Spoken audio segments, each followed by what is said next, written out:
Hello, welcome back to my witch obsession.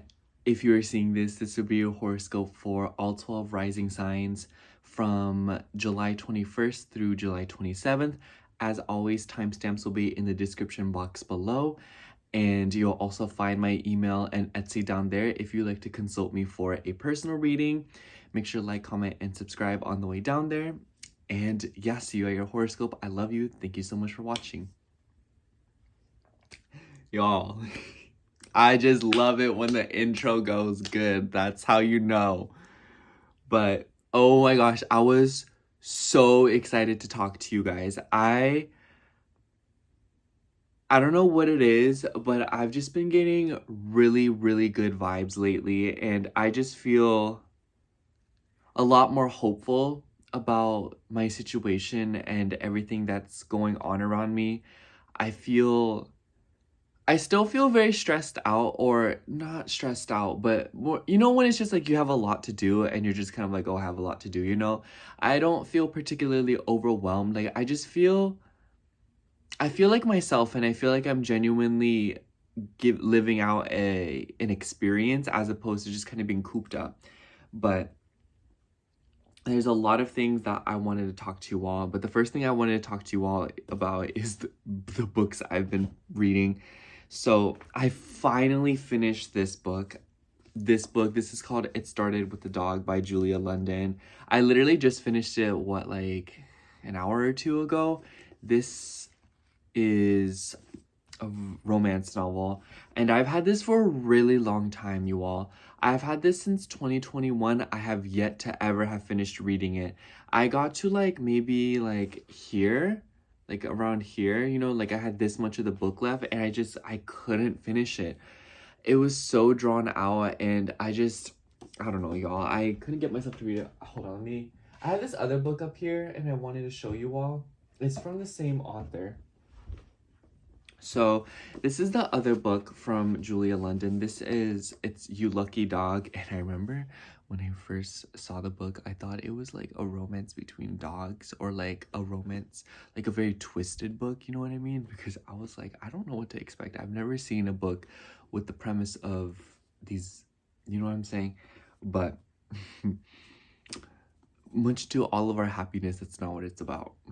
But anyways, so this book, oh my gosh, y'all. Julia London is tea. Her writing this is a thick book. This book is about, both of these books are about 300 pages, and the text is pretty small. So she wasn't playing when it says a novel, you know, she's not playing. Oh no. And yeah, this was a really drawn out read, and you can kind of see, you know, the tampering, because I've just carried it everywhere with me trying to finish reading it. I have kept this book for a while, and it's not that it's a bad book. It's just the way she writes, you feel like you're in the book with the character, because the problems and the issues that come up, it's kind of like a that's just our luck kind of thing. You know what I'm saying? And it feels like you're genuinely entangled in life, because the problems that are presented in this book and the first book are very non-traditional, I feel, when it comes to reading romance, and it's so unpredictable. And you can't help but think, oh, I bet this is gonna happen. And she completely turns it around on your head. And it's not even in a way that's frustrating and makes you think oh, you know, wow, okay. It's more of a girl, that really would happen, wouldn't it? You know what I'm saying? So the ending for this book was a little bit underwhelming, but I feel like it was a good thing, because I kind of like a very dramatic, very extravagant closing, but this was more subtle, and it was very the whole book was turbulent. I feel like the book, not 1 second were they not in the thick of it. You know what I'm saying? It felt like they couldn't catch a break until the end. And yeah, it says full of laugh out loud charm. It was pretty funny. I was laughing a lot throughout this book. But that was the book I finished. Another book that I finished the other day was this book. I was telling you about this one, and I finished reading it, and oh my gosh, I I love Jasmine Guillory so much, and this is easily my favorite book from hers. Easily my favorite.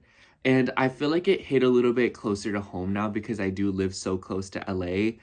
And there was just something, I don't know, there was just something about this one that really, I resonate so much of her character. Her name's Nicole, and just the way she acts and the way she approaches relationships. She's so kind, but she's also like really abrasive, and she loves writing. And I was just like, girl, like that's literally me. I love writing. I feel like I have an abrasive personality, and her humor is just so dry. And it was pretty alarming because, you know, Carlos is the guy protagonist. He was Mexican, and I was actually pretty surprised by how, obviously I'm not Mexican, but it was very impressive to me, like reading back on the book, how good of a job Jasmine Guillory did about like depicting like the burdens and the feelings that come with, you know, living in a Mexican family, and how that might affect a relationship. So especially because, you know, like this, they're not both Mexican, like this is interracial. So I thought that was like it was obviously like a touchy area to be in, but the way she did it was just it was very blunt and very realistic. And it's very like, you know, there's no, like the cat's out of the bag, you know. And I don't know, I just love that too. And I love the way that Jasmine Guillory writes novels like that, where some of them are interracial, and, you know, those conversations are had. And that's one thing that really stuck out to me, because a lot of the romance I see wouldn't really involve interracial couples, or it wouldn't really involve like, you know, that without it depicting like blatant stereotypes and fetishes. So love this book, my favorite one out of the bunch. Anyways, the next few books that I've been reading, I've just been still picking up this book of Pluto. I'm a little over halfway through it now. I honestly don't sit down and read this book. What I do is if I get bored of the other books, or if I get like too tired, I'll read like a few pages of this one, because this book isn't like a story is being told. It's just like a documentary kind of book, where it's like just informing you, and it feels like you're reading several articles as opposed to reading an actual story being told, you know what I mean? So this is just one I've been passively reading on the side, but I can tell that I'm gonna feel pretty good when I finish this one. And the other book that I have been reading is this one. This is The Soul of an Octopus. I was buying another book. Which book was I getting? I don't even remember, y'all. I was getting I was getting Liars by Sarah Manguso, I think. Or oh my gosh, I really don't remember. I think I was getting, no, I wasn't, because I got Liars by itself. Y'all, I don't know what I got that day. The cookbook. It was the cookbook that I got. Oh my gosh. I'm glad I remembered. I would have been so mad at myself if I didn't tell you. So I saw this at the checkout line, and I was a little bit intrigued because I love octopuses. They're my favorite animal. And I was just like, what is this? So it really caught my eye, and I'm like, what, a fourth of the way in? And so far I like it. The writing is very different than the other ones that I read, but it definitely, the way it makes me think is definitely very like immersive, because it's, you know, she's talking about octopuses, and like it kind of feels like when you're talking to a friend that's like under the influence, and they're like, dude, like we're really humans, and you're like, okay. That's what it feels like I'm reading, and it's a good book so far. I like it. Is it my favorite one so far? No. It feels a little bit draggy, and it kind of feels a little bit scattered and hard to keep up with compared to the other ones I read, but I still like it. And yeah, I can tell I'll probably eat this one up in the next week. Next book I want to start, this is the last one, is this one. This is For You and No One Else by Roni Lauren? Lauren makes more sense. But I've had this book. In fact, I got this book at the exact same time as this book. This one's just in a bit of a better condition, if you know what I mean. But I got this one because I've read her other two books from this kind of style. So it was this one, Yes and I Love You, and also What If You and Me. I read this one when I first got to California, and I remember plenty about these two books, but this one definitely stuck out to me a lot more. It's even a little bit thicker. But yeah, so I'm trying to get a hold of this one. I haven't even started it yet, but I've had it for so long, and I was like, oh, you know, I'm finally gonna get around to it because I'm picking up my pace of reading. So that's what I've been picking up in terms of books. And it was so funny because I was talking to my friend, and she was like, it's because the nodes are in your 3rd and 9th house now. I was reading a lot during that time too. And it's funny because I checked my progressed birth chart. I've never checked my progressed birth chart. I've checked it like one other time. And I saw that my progressed moon is in Pisces in the 3rd house. And I was like, that is so like reading. And yeah, I've just been really loving reading, and it just feels like an escape. I was reading this one, y'all, until my eyes were strained this morning. I was like, I have to finish this. I was like, I need to know what the ending is like. I've been thinking about it way too much. Anyways, the thing I also wanted to talk to you about was this book in particular, because I read this book a pretty long time ago. This is back when I still lived in Kentucky. I think this was like 2020. It was either 2020 or 2021. I think it was beginning in 2021. And I remember I got this book and also the Golden Thread Tarot around the same time. And then around that time as well, I was listening to this song called Sunshine by Sia. It's on her Christmas album. And if I see one of the 3 of those, I immediately think of the other 2 things. And I don't know, I love this book so much, and I thought the story was so vulnerable, and it was just cute. That's all I have to say about it. So anyways, the next 3 things are stuff that I bought.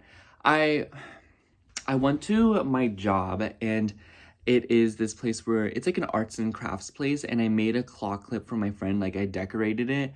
I left it there so it could dry because I was not confident in my ability to get it home safely. And then I decided I'm going to give that to my friend for a little gift. I put like pom-pom pudding and little candies and stuff on it, like little charms, and I'm going to give that to her for like a little gift. And I felt kind of funny because I was like, girl, like, I feel like I'm like that friend or like that dad that's like, oh my gosh, you know, like they see you like one thing and they keep buying you that, you know, like you tell your mom you love pumpkins, and then she keeps buying you pumpkin scented and flavor stuff, and you're like, chillax. Anyways, some other stuff that I've been loving is this. This is the Mask of Magnanimity. I told you guys about this last week, I think, but I've been really liking this stuff, and it's kind of smells like chocolate mint ice cream, and I've just been really liking it.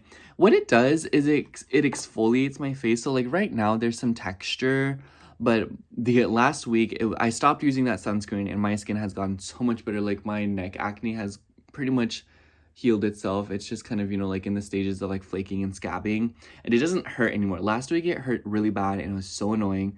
But this mask has definitely been helping a little bit because it exfoliates, and it's like a little bit harsh, but not too harsh. It's not like a chemical harsh. I like it a lot. Do I see myself getting it again? I'm not too sure because I've only used it twice, but I would imagine that I want to try other masks from Lush. Another thing I got from Lush was this. This is the Sea Spray. And the thing that made me want to get this is because of the scent. It smells just like the beach, but kind of more like a chlorine-y scent, but in a good way. And you know when people put stuff in their hair that I put it in just to kind of show you guys, but it makes my hair look more textured, you know what I'm saying? It has like salt in it, and I don't really know how salt works on the hair, but I would imagine it kind of like textures it out a little bit, makes it look like you just went swimming in the ocean. So I really like it. I learned that yesterday I used it. I think I put too much, and then today I put a little bit less, and I think I like that a lot more. Another thing, the other job that I work is a crochet stand. I just sit there all day, and my boss let me take this one home. So I have this Tom crochet, and I think he's so cute. I'm so happy because I really wanted him, and I was like not about to buy him. And then she was like, oh, you can just take it, you know, like, and I was like, oh, thanks. So I have a new friend.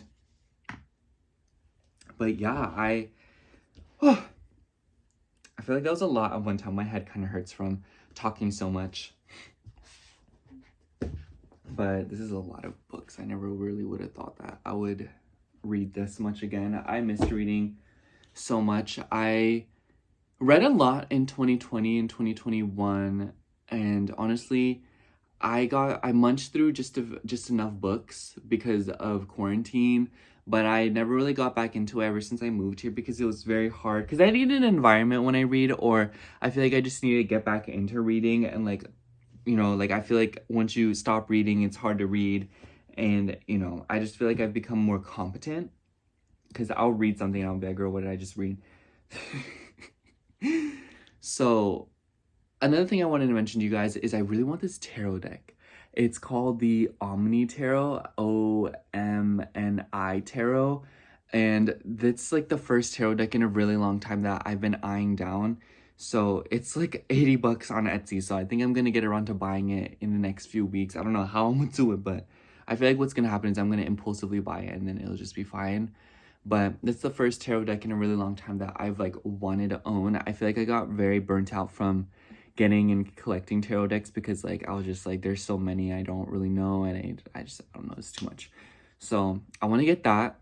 And then in terms of clothes, I'm feeling a little bit satisfied, interestingly enough, but there is this top that I saw at Abercrombie and it was on sale, and I might have to go back and buy it. But it was like this cropped collared shirt and it had like these designs on the front and it was striped. And I thought it was weird because it's cropped, but then it was long sleeve. Like, that doesn't make any sense to me. And I like the color of it a lot, so I might have to indulge. But I don't really know how I would style it. I feel like I would have to push the sleeves up because if I leave the sleeves down, I tried it on, it makes me look weird and like kind of frumpy because it's like, it shortens my torso, but then it elongates my arms. And I'm like, I look like a Gemini rising, you know what I'm saying? Like, I don't know how to explain it. Like, I look like a skinwalker, or like what do I look like? I look like a bug. Like, I look like a stick bug. What's going on? And I had a joke that I wanted to tell you guys, but I completely forgot what it was.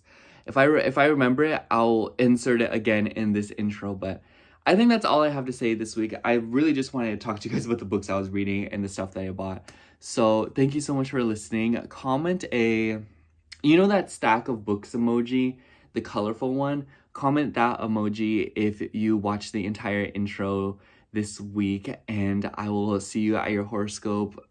I love you. Okay, starting out with Sagittarius rising. So hello, Sagittarius rising. If you're seeing this, this will be a horoscope for July 21st through July 27th. And honestly, Sag, I really love the energy for you this week. So the highlight of the week is this new moon that we are having in Leo. And I definitely think you're going to feel it. The pressure will be a little bit worse for other signs, but for you, I think the energies are more harmonious because this new moon is in an opposition with Pluto in your third house, but Pluto is sextiling your ascendant while this new moon is trining your ascendant. So a lot of the work here and the energy revolves around language. Honestly, I've had to refilm this a couple times because I feel like the way that this can manifest is so vague because the third and ninth houses, it's about the mind and it's about what we learn. So you'll probably hear me say throughout this entire reading, like, hey, like this is about learning, this is about travel, this is about expanding your perspectives. It makes me think of learning new languages, going to foreign lands, places you've never been before, going somewhere just for the experience. And with Mercury retrograde in your ninth house as well, I wouldn't be surprised if a lot of Sag risings are getting back to something that they haven't been able to do in a while. So it's like, if you've been wanting to travel across the country for a really long time now and you had it planned out, or you had ideas, or it was at least something that you would think about, it is at the very least going to be a thought that you entertain again, or at the very most, it will be something that you start actively planning for. And I feel like there's a lot of intentions with this new moon that revolves around higher education and belief and philosophy. So a lot of you could be developing in this sector of your life. You know, like this is the house that you are most familiar with, Sagittarius. It's the ninth house. And a lot of you could also be starting new things with legal matters, or some of you could be caught up with signing something or some kind of a signature. And I would say that if you have dealt, this is for a few of you, if you have dealt with flimsy documents or leases or like agreements or just anything that you've had to sign these past few months. And maybe this makes me think of like trying to break a lease, or this makes me think of, you know, setting new intentions that kind of gets in the way of things that you've signed, and, you know, having to get a lawyer, go back and forth about paperwork. And, you know, so for some of you, you could be tangled up in legal matters that you are trying to sort out of, especially if it involves anything with like vehicles or just like big purchases. I think that with Jupiter in your 8th house, naturally the theme of the rest of the year revolves around things with your family, things with shared resources, taxes, and insurance. So I wouldn't be surprised if this is somehow related to this new moon. And we have Venus and Mars coming into a square as well, both of them in Mercury's territory while Mercury is retrograde, and the moon will come into a conjunction with Mercury shortly after this new moon. So it kind of seems like this is also related to your relationships and career. And I don't want to say this in a way that it's all bad, Sag, because I kind of feel like a lot of the energies here are actually quite beneficial because you're able to go back on something, you know. So if you haven't been working for a really long time, this could be you picking up a job. If you've been working for too long, this could be you, you know, finally seeing that let go of a moment, or, you know, maybe you could be changing jobs or coming to a big pivotal moment within your career and your reputation and your status. I feel like this could definitely be related to your routine as well, especially if you are traveling. I feel like this could be something about like, oh, hey, you know, maybe you're hiring a dog sitter, maybe you are consulting someone, maybe you're trying to get a babysitter. I definitely think that with this new moon trining Saturn and Neptune in your 5th house, for some of you, this could be a long distance affair. Maybe this is a long distance relationship, or maybe some of you are trying to just speak to people who can teach you more. So like if you're a new parent, this could be you hiring someone, being like, or like trying to join classes or getting a nanny or something. For others of you, if you are trying to get out there, maybe this is like an internship, maybe this is interactions with someone who can help you. And the 5th house just makes me feel like a lot of you could just be finding some new joy or some structure within travel and education.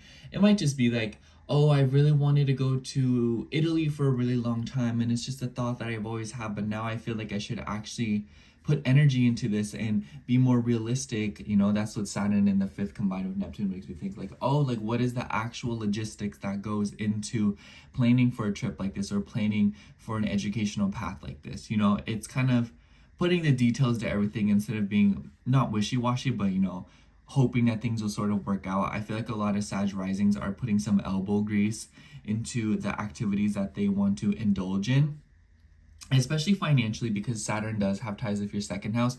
And I do want to mention that before this new moon, we will see the moon be moving through your 8th house.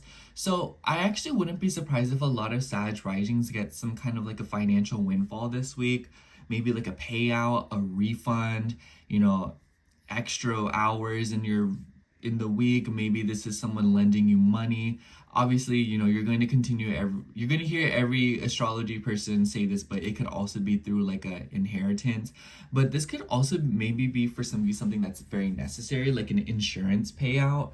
So some of you could be experiencing something like that. Like maybe you put in a claim, maybe you have dealt with legal matters where you're owed money. Maybe some of you have invested some sort of money and you're waiting for the payout, you know. It's just like, my point is that there could be some kind of financial benefit coming through this week, or some kind of good merit when it comes to your reputation. And I kind of just feel like this week you might be feeling a little bit criticized, or you might be feeling like people are being a little bit judgmental or especially nitpicky of you with that Venus and Mars square Sagittarius. So the advice that I have for you this week is to be patient. I think that with all the fire energy in the sky, and with you experiencing a grand fire trine, especially if you're like 0 to 10 degrees of Sag, I feel like you're going to really like this energy. It'll be fun. It'll be a moment for you to enjoy something that you have earned. At the same time, though, I feel like temper could run high amongst people this week, and there could be a lot of chattiness, a lot of busy work to do. And I feel like a Venus and Mars square in Gemini and Virgo, this is like driving around, you know, like maybe you're having to drive around for another person, a woman could be involved. Maybe this is something about schedules not lining up. especially at the start of the week when the moon starts out in Gemini and squares Mars and conjuncts Venus as well. So a lot of you could just be very busy as the week starts, you know, going here, going there, being needed in specific places at specific times. I gotta go to the car wash. Oh, I gotta go to the grocery store. Oh my goodness, like I have to go to this appointment. I need to take my dog to the vet. Oh my gosh, my cat's been acting weird. I don't know if I'll have time. Maybe I can ask my neighbor to do this for me. You know, it's just like the beginning of the week and onwards will just continue to feel very busy, especially as it seems like you're picking up responsibilities that you've been anticipating. So I would just say that be flexible with your schedule this week, because a lot of you might face some sort of a big change within your career and your work at the hands of other people, and it will definitely end up benefiting you, or it will allow you to get back to a state of being that you haven't been in for a really long time. But I definitely feel like the new moon is saying that you are learning something new, or you are gaining some kind of new perspective here. Anyways, I'm going to start shuffling the cards. I feel like because Mars also represents the 12th house, there could be themes of overthinking. And I honestly feel like with Mercury retrograde, a lot of you could just be going back and forth with yourself, thinking too much, or, you know, overthinking other people's words. A lot of miscommunication is possible. From here on out, make sure you reread everything. Reread absolutely everything. And don't be afraid to just take a second before you decide to answer. Better to have people waiting and being impatient than you saying the wrong thing or signing something that you don't know. Anyways, let's see what's coming out here. And obviously it doesn't have to be legal matters for all of you, but overall, I feel like even if it's just a conversation with your sister or a conversation with your boss, the theme is all the same. We have for you the Six of Pentacles. Definitely a really nice card. I feel like a lot of you will be balancing out something when it comes to your finances, but also your self-worth, you know? This gives me two distinct energies. On one hand, this could be like, you know what, like I'm good enough. I'm going to do what I need to do, and I'm going to ask people. I don't want to be shy about what I want. But for others of you, this could also be about balancing financially. Some of you could be paying off a debt. So I almost wonder if with the 8th and 9th house energy, this is you paying off a loan, or this is you getting some sort of like a sponsorship or somebody helping you with something. You know, but for you, this could also be like people giving you money if they owe you money, or, you know, people could just be particularly generous with you. It makes me think like, at the very least, it could just be like, oh, you know, your sibling owes you money for the coffee that you brought them the other day. But for a lot of others of you, this could be money that you are rightfully owed through another situation. And I also see this card as balancing out in the material realm. So it could be that if there's been things that you've been wanting or needing to return, a lot of that will be sorted out as well. Anyways, thank you so much for watching, Sagittarius. I hope the horoscope resonated, and if it did, make sure to like, comment, and subscribe, and I hope to catch you in next week's horoscope. Bye! Okay, now moving on to Aries rising. So hello, Aries rising. If you're seeing this, this will be your horoscope for July 21st through July 27th. Honestly, Aries, I feel like you'll really like the energy for this week, or I feel like the energy at the very least is helpful. I definitely think that this is going to be a busy week for you though. The highlight of the week is the new moon in Leo that we are seeing take place in your 5th house. And then this is happening on the 25th, and then the Venus and Mars square that will be happening. So you'll definitely be feeling the Venus and Mars square. I have to say, Aries, just be wary of conversations. A Venus and Mars square between the 3rd and the 6th house just sounds like classic schedule mix-ups, especially with Mercury retrograde in the 5th house. So it's like, if you have kids, or if you know people who have kids, do not put all your eggs in that basket. They are not as reliable as you think they are. And I feel like a lot of you could be dealing with mix-ups in conversations. At the very worst, this could be a heated phone call or like a meltdown at work with a coworker. At the very least, this could be you and your sibling bickering over the phone. This could also be for some of you some kind of conflict when it comes to a neighbor, especially if they have animals or if they have pets. So like if your neighbor has a dog that they're always letting out at night and it's like barking like crazy, and you're like, girl, like I can't sleep. Or this could be, you know, like your dog in the upstairs neighbor they're stomping around, they're being loud, and you're like, girl, like we do not need to be doing all this, you know? So it could be for some of you disturbances within the neighborhood, and for others of you this could be conflict, and it could be amongst your siblings and immediate family as well, especially a woman. But generally speaking, I also just feel like this could be you being very busy. This could be y'all driving around, going here, going there. I feel like all the fire signs will be particularly busy this week, and I feel like this could definitely be the vibe of running a bunch of errands. And Venus rules your 7th house, so, and your 2nd house, so this could be like having to go shopping, and not like the fun kind of shopping. It's like the kind of shopping where it's like you genuinely do need to go buy the stuff that you need. So a lot of you could be dealing with that. I feel like this could definitely be something about like legal matters as well. For a select few of you, this could be conversations about that, especially if it's related to work, or like, I don't know why, but I think of like social security stuff, or, you know, if you're in the States. And this could also be something about health matters as well. A lot of you could be making consultations this week. So for a lot of you, this could just be like you're having to go to the gynecologist, the doctor. And I honestly feel like Aries, with Mars being the ruler of your 1st house, if you've already been dealing with situations with your body, I just kind of feel like this is an extension of that, where you're solving it, or you're realizing that the problem is reaching ahead and it needs to be dealt with. Anyways, the new moon will be taking place in your 5th house, and it will be opposing Pluto in your 11th. Mercury is also retrograde here, and Venus and Mars, it kind of just seems like everything boils back down to your 5th house. So romance, creativity, fun, your ego, what you believe in versus what others believe in. I wouldn't be surprised if this is you clashing with people over beliefs or societal concepts and norms, with the opposition to the 11th house. And this could be like tense conversations, you know? Like, I feel like this new moon's like a new beginning, because you realize that you disagree with someone, or you do agree with someone.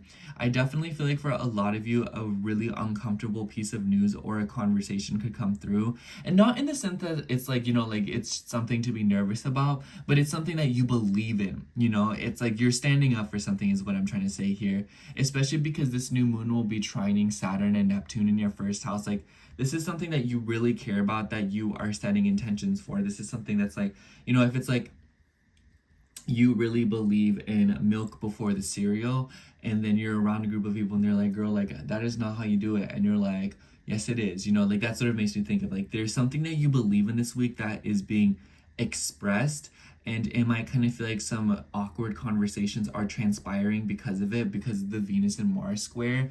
And a lot of you could be trying to come to some sort of like a resolution, or, you know, because Venus wants to harmonize, but Mars wants to cause drama. So I feel like there is like kind of like a stalemate going on this week energetically, whether it involve other people or not, because the 3rd house is also the mind. So honestly, Aries, if you're feeling overwhelmed this week, it's not a bad idea to write things down, or to make like a to-do list, or to say things in a voice memo. Just convenient ways that you can take a little bit of a load off your mind, because you might kind of feel like this week is a little overwhelming when it comes to all the responsibilities and things that you're having to do. So just kind of take your time with that, and don't be so hasty. I just get this vibe this week, there could be a tendency to want to rush or do everything at one time, and it's just not going to work like that, especially if your body is going through something. Take care of yourself first, and you'll notice that the rest kind of pans out. I feel like this week is just kind of like one of those weeks where it's like, you need to take it easy, and you need to do whatever you can to make your mind easier. Funny enough, I feel like your body's in shape, but I feel like it's just your mind that could be getting a little frazzled. But it could also be vice versa for a lot of you.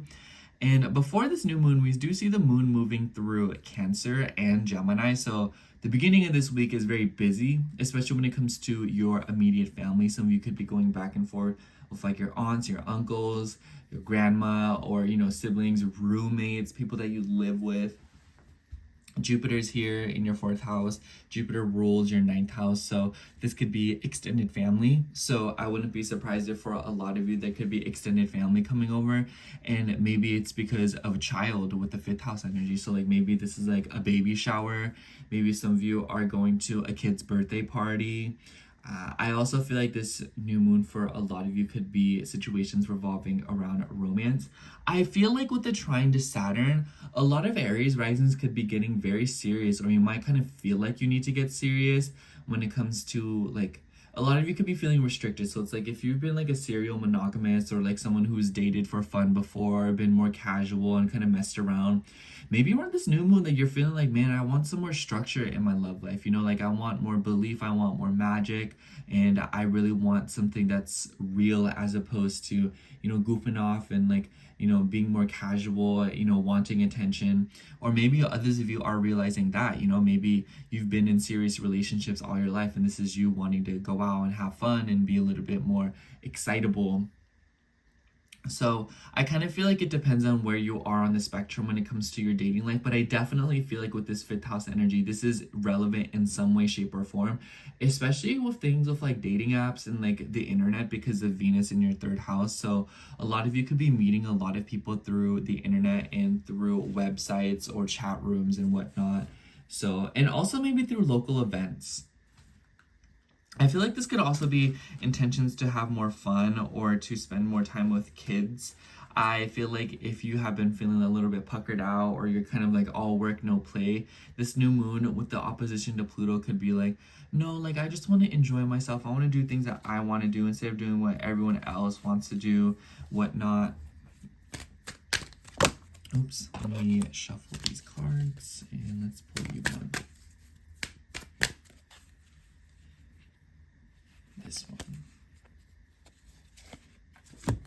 For you, we have the King of Pentacles. So for a lot of you, you could definitely be dealing with the King of Pentacles, someone who is earthy, masculine, and very serious about their finances.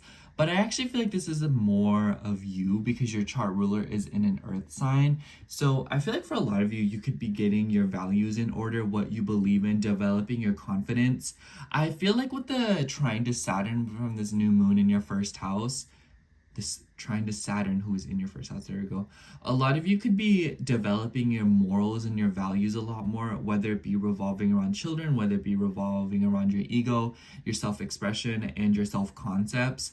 Whatever the case might be, Aries, I just feel like this week there is a lot of energy revolving around building yourself up and seeing what else that you can do. You know, it's like seeing your life as a business. And, you know, this is obviously a businessman looking card.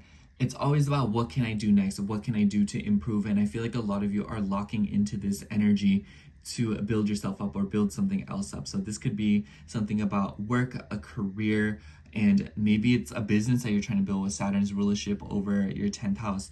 But it's very safe to say that no matter what the case is, that Aries risings have a goal in mind and they are steadily working towards it right now. And this week is the ultimate, what's the word? Example of that. Anyways, that's all I have for you, Aries. Thank you so much for watching. I hope the horoscope resonated. And if it did, make sure to like, comment, and subscribe. And I hope to catch you in next week's horoscope. Bye. Okay, now moving on to Taurus rising. So hello, Taurus rising. If you're seeing this, this will be your horoscope for July 21st through July 27th. And honestly, Taurus, I feel like a lot of you have a pretty interesting week ahead of you because we see a new moon in Leo right on the 25th and then a Venus and Mars square. And I feel like this could be a multitude of different things, but I actually want to talk about the Venus and Mars square first because this is your chart ruler. Venus being in your second house and with Mars being in your fifth house and with the ruler of all this, Mercury, being retrograde in the fourth where you have your new moon. I feel like a lot of things are boiling down to your family right now, especially if you are concerned about family heritage. Maybe there is new intentions for children in the home. Since your chart ruler is in Gemini, which makes me think of siblings, maybe some of you are dealing with siblings or like a sister having a child. Maybe someone in the family is buying a property or investing in their kids in some way, shape, or form. But for others of you, this could also be a change directly linked to the home.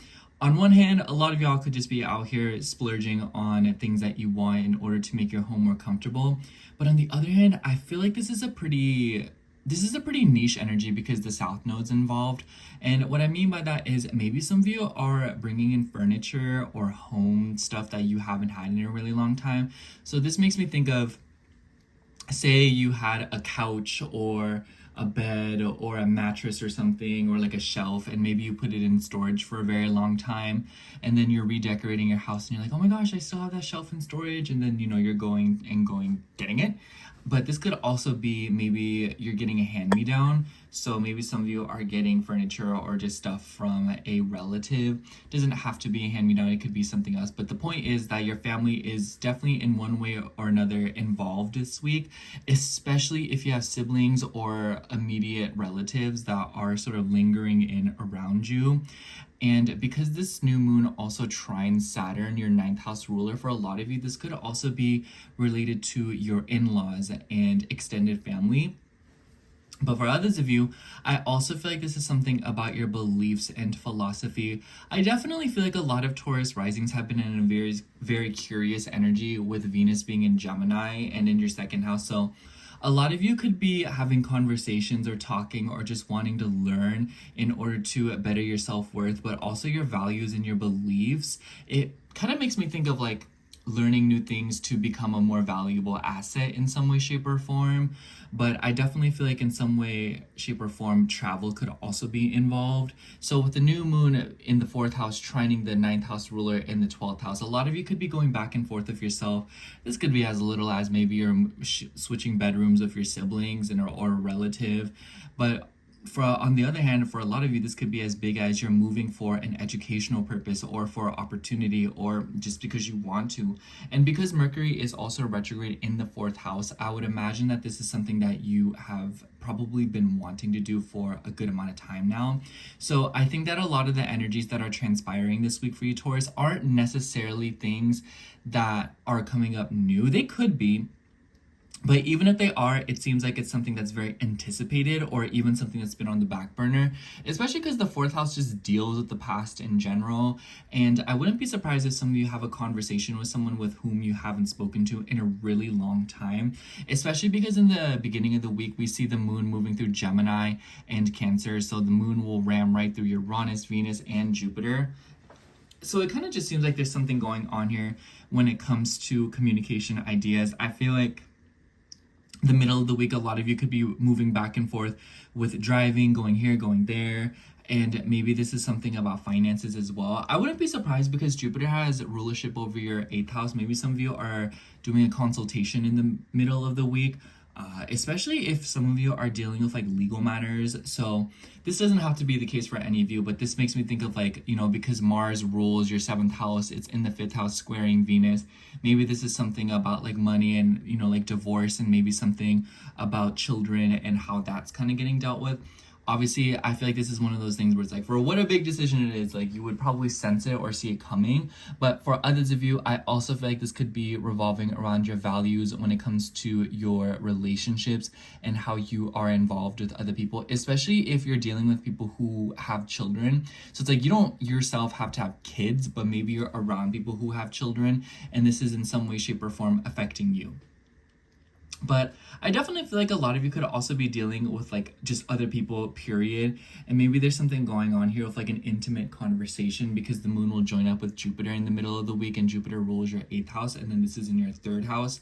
So a lot of you could learn something new in the middle of the week or have like a very pleasant conversation with somebody, and it's very deep. But for others of you, this could also be a revelation. Maybe you read like a life-changing book, a blog, or a website.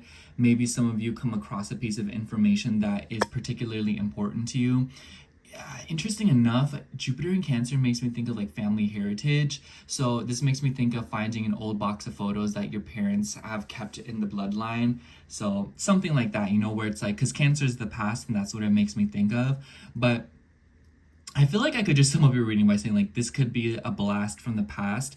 in the start of the week, the moon will move through Gemini. I really like this energy for you, Taurus, especially with Mercury retrograde in the 4th. A lot of you could be sprucing up your home. And because Gemini and Venus together makes me think of like high tech, maybe some of you are going backwards on your home to fix things to make it feel more high tech. So maybe some of you have been wanting to remodel your home. Maybe some of you are wanting to add more technology to it. This makes me think of changing the thermostat. It makes me think of changing up things of like, so it, like adding electrical things to the home. Maybe there's something about the infrastructure that needs to be changed. I especially think that with the moon joining up with Uranus in your 2nd house and with Gemini, maybe some of you are having to splurge money or spend a bunch of money on something about like the infrastructure of your home. Like maybe like makes me think of electricity stuff, pipes, and maybe this could be like a random shakeup that you are dealing with. And Gemini and Uranus together makes me think of appliances and gadgets. So a lot of you could be expanding and becoming especially experimental in this regard, and that a lot of you are incorporating tech into your home to make it a lot more accessible and convenient. At the very least, this could be like, oh, you know, I'm going to, or I have the newest iPhone, so we all have to get new chargers. But for others of you, it could be as big as something like you completely are, like this makes me think of like those days when we had cable, or you could have cable, or when you have phone lines and then obviously you cancel that and then you have to completely change the way that things work around the house. But for others of you, this could be buying a little gadget that makes life in the kitchen easier. So in one way or another, a lot of you could be definitely spending money as well. Be careful of gambling or taking risks or wanting attention for your labor this week, Taurus. I feel like with the Mars and Virgo in the 5th house, a lot of you could be wanting to receive recognition or appreciation based on your labor and your efforts and your ability to assist other people. So with Venus coming into a square, there could be some kind of a frustration with your self-worth, like I deserve to get paid more, or like I want to be appreciated more, something like that.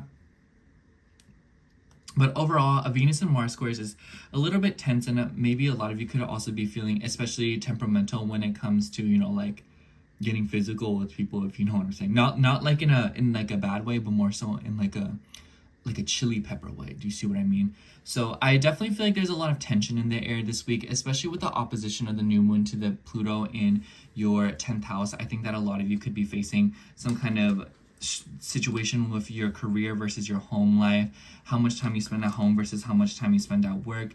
And maybe this could be involving authority figures and maybe some kind of like a secretive situation where there is like power dynamics at play or secrets that are being confided to you. So just kind of keep an eye out for that. Let's see what card comes out for you. Let's take this one. For you, we have the 4 of Pentacles. I definitely feel like all of this energy kind of shows that, because especially if you're with 0 to 5 degrees of Taurus rising, this will be forming a T-square with you. And I feel like a lot of you may be very closed-fisted around this time. And the energy for this week is it's absolutely fine to freeze things up to maintain some sort of, you know, feelings of control and keeping things together. But on the other hand of things, you should know that it's about your emotions and it's about how you feel. Stability is a mindset, not a state of being in your physical reality. It's all in your head. And I feel like the more you embrace this, the better off you will be this week, and you will find that situations are able to flow more. Because if your fist is too tight, yes, it keeps things in, but it also prevents things from coming in. Like, yeah, like you can't let go, but at the same time, you can't hold on to new things. So keep this into consideration when you're trying to bring in new energy. Anyways, that's all I have for you, Taurus. Thank you so much for watching. I hope the horoscope resonated, and if it did, make sure to like, comment, and subscribe, and I hope to catch you in next week's horoscope. Bye! All right, now moving on to Gemini rising. So hello, Gemini rising. If you are seeing this, this will be your horoscope for July 21st through July 27th. And I have to say, Gemini, I feel like this week is a little bit not uncomfortable, but the revelations that come with the new moon in Leo on the 25th could come very suddenly. And I actually really like the energies for you in particular out of all 12 of the zodiac, because we see this new moon in your 3rd house, which you as a Gemini rising are very familiar with. And I say the same thing for Sagittarius and it is sextiling your ascendant. But the difference is this time for you is that with the opposition of Pluto, who is trining Uranus in your first house, for you, the changes are coming in through your own deeds. And what I mean by this is I feel like a lot of you could be speaking up. I feel like there could definitely be some uncomfortable conversations that a lot of you are initiating this week. And by no means are any of these conversations springing up on you. They could be for some of you, honestly. But for a vast majority of you, I feel like for a lot of you, it's more of you're wanting to say something. And what this might entail is a little bit vague. It kind of depends from person to person, obviously. But it's pretty safe to say that a lot of Gemini risings have been feeling a little bit alienated, or kind of just feeling like there is a little bit of a struggle when it comes to getting people to understand you. And it might kind of feel like you're saying one thing only for it to go completely out the other ear. And I attribute this to Saturn in your 11th house, where it seems to be a sort of struggle to find tribe, or there's a lot of confusing energy when it comes to finding like-minded people or people who actively want to hear you out and what you want, especially with Mars being in your 4th house. And Mars and Venus are coming into a square this week, so I would imagine that a lot of you are dealing with some kind of a struggle situation at home or some kind of conflict. And this is something that you've probably been feeling for a few weeks now. This could be related to a woman. This could be like a family member. Maybe you're wanting to say something to her. Maybe you're wanting to have a conversation with a particular person where you're kind of like, man, they said this the other day at the birthday party and I just really didn't like it and I want to address it, But I also feel like because Venus likes to beautify, maybe some of you are also dealing with aesthetics. There's like a few different energies that I want to deal with here. For others of you, this could be that you are trying to decorate your home and you're trying to make your home a more functional, creative, and fun, funky place, especially when it comes to technology and literature, because of Mercury retrograde in the 3rd house. And I say literature because it just makes me think of books for some reason. Like it makes me think of like keeping books in the house. Maybe some of you are trying to refurbish something about the literature of your home. Like this makes me think of like hanging quotes up on the wall. Anyways, that could be for like literally one person, but I also feel like this could be something about the way that you are dressing. So with Venus in the 1st house, there's no doubt about it that a lot of Gemini risings have probably been going through life, wanting to change up your vibe, change up your appearance, changing your wardrobe, the stuff you wear, and just how you do your makeup, how you do your hair, how you dress, the jewelry that you wear, whatever the case might be. With the square to Mars, this could be causing some sort of conflict in your family. This is like a really specific energy I've noticed for some of you. This makes me think of like, maybe you start changing up your style and your family's like, girl, what is going on with you? Why are you changing up?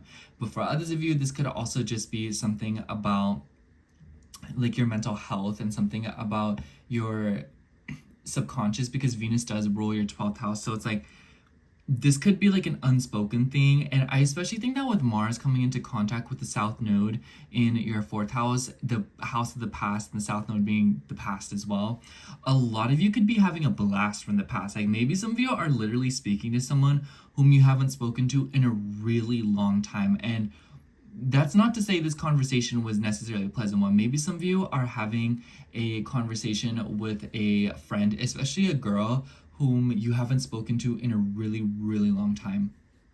And with Mercury retrograde in the 3rd house, maybe this is related to like early education. So maybe this is someone whom you knew when you were a really young kid. So like 1st through 5th grade, kindergarten, at least that's what we have here in the States, but earlier years in your educational path.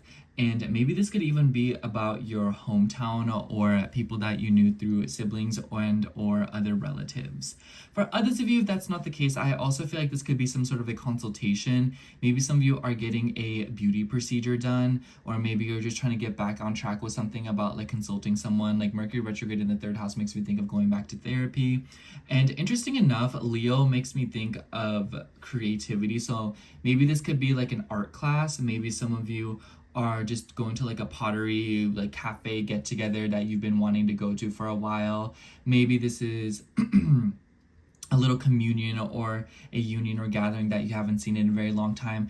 Interesting enough, because we also have the trine to Saturn in your 11th house, which does indicate groups of people, and Saturn ruling the 8th house. Like maybe this is like, I don't know, like maybe you're going to like a tarot reading club, maybe with, especially with Neptune in the mix, maybe this is something about like a spiritual club, maybe this is like a club that you, or like some kind of gathering that you met at church, or you know, maybe this is like a career opportunity because Neptune rules your 10th house. So there could definitely be intentions with this new moon of scheduling interviews or gatherings or the communion. And I want to keep saying gathering, like I want to say other words that could be, that was like, you know, it's like, I'm sure you know what I mean by this point, but definitely in some way, shape, or form, other people are involved and the exchange of ideas are running pretty rampant this week. And Leo is pretty prideful, so maybe some of you are feeling especially bold or assertive, or maybe even for some of you like egotistical and a little bit like, you know, you're wanting to speak over the crowd when it comes to what you have to say and what you have to bring to the conversation. So a lot of you could be kind of like going back and forth with something like that. This could also be long distance car trips. I wouldn't be surprised if a lot of you are driving a lot this week or you're getting around town. I've noticed that the moon opposing Pluto over the 3rd and 9th house could also be having to be beckoned somewhere, like interruptions in travel plans, interruptions with original schedules when it comes to like buses, transportation. So transportation could be a theme this week that is presenting some kind of friction or difficulty. In the first chunk of the week, the moon will move through Gemini and Cancer, and it will ram through Uranus, Venus, and Jupiter. So I feel like a lot of you could be receiving definitely some kind of financial feedback this week. With Venus ruling your 5th house, there could also be something about revolving around news with children. I think that if you're trying to have children, Gemini, I feel like this is a particularly good week to see some kind of results of that, especially in the start of the week when the moon's actually in your 1st house, conjunct your 5th house ruler.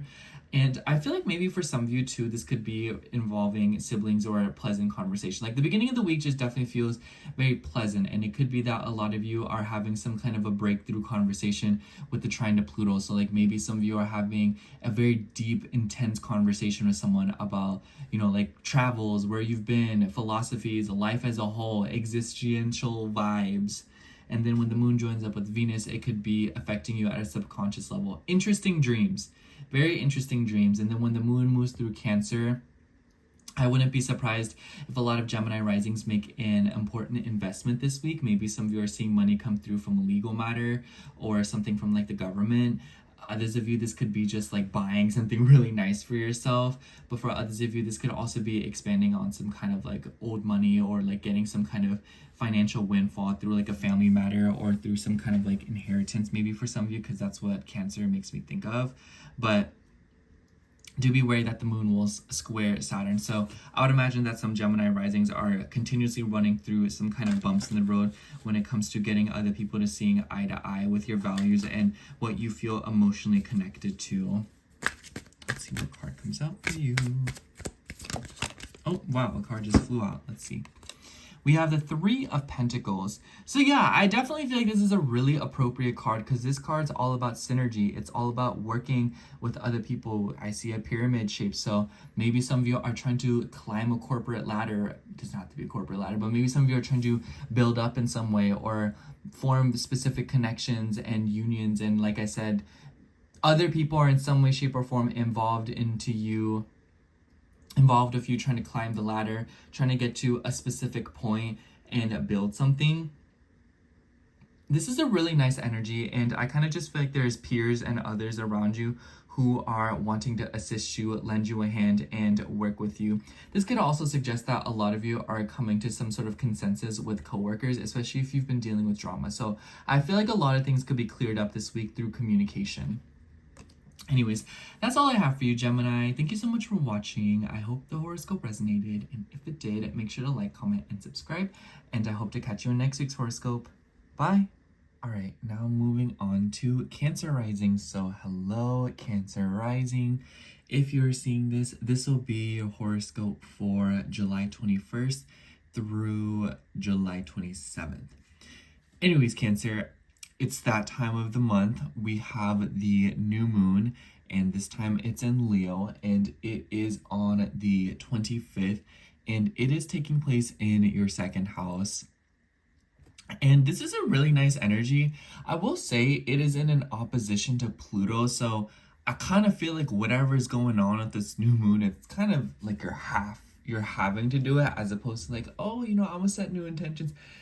Very much you're trying to, because the second house, it deals with your money, it deals with your finances, and I would imagine that the way that you are moving money around in your life is very busy, and it is very much like a tense new start. Okay, so I feel like I'm dancing and beating around the bush. So this is in your second house, and it's a new beginning. So I feel like a lot of you are generating more income, or you're coming into money, or there are just intentions to make more money. And this new moon is opposing Pluto in your 8th house, which is the house of other people's money. So this makes me think, oh, I'm going to start a savings account. Like, this could be something about insurance. Maybe you are changing insurance. Maybe this is something about, like, it makes me think of like you're saving money but in a different way, you know, like maybe, I don't know how insurance works, y'all, but you know, like, oh, like I'm gonna change insurances, this one's a lot cheaper, so now I'm saving money, or I'm getting a payout from a claim or something.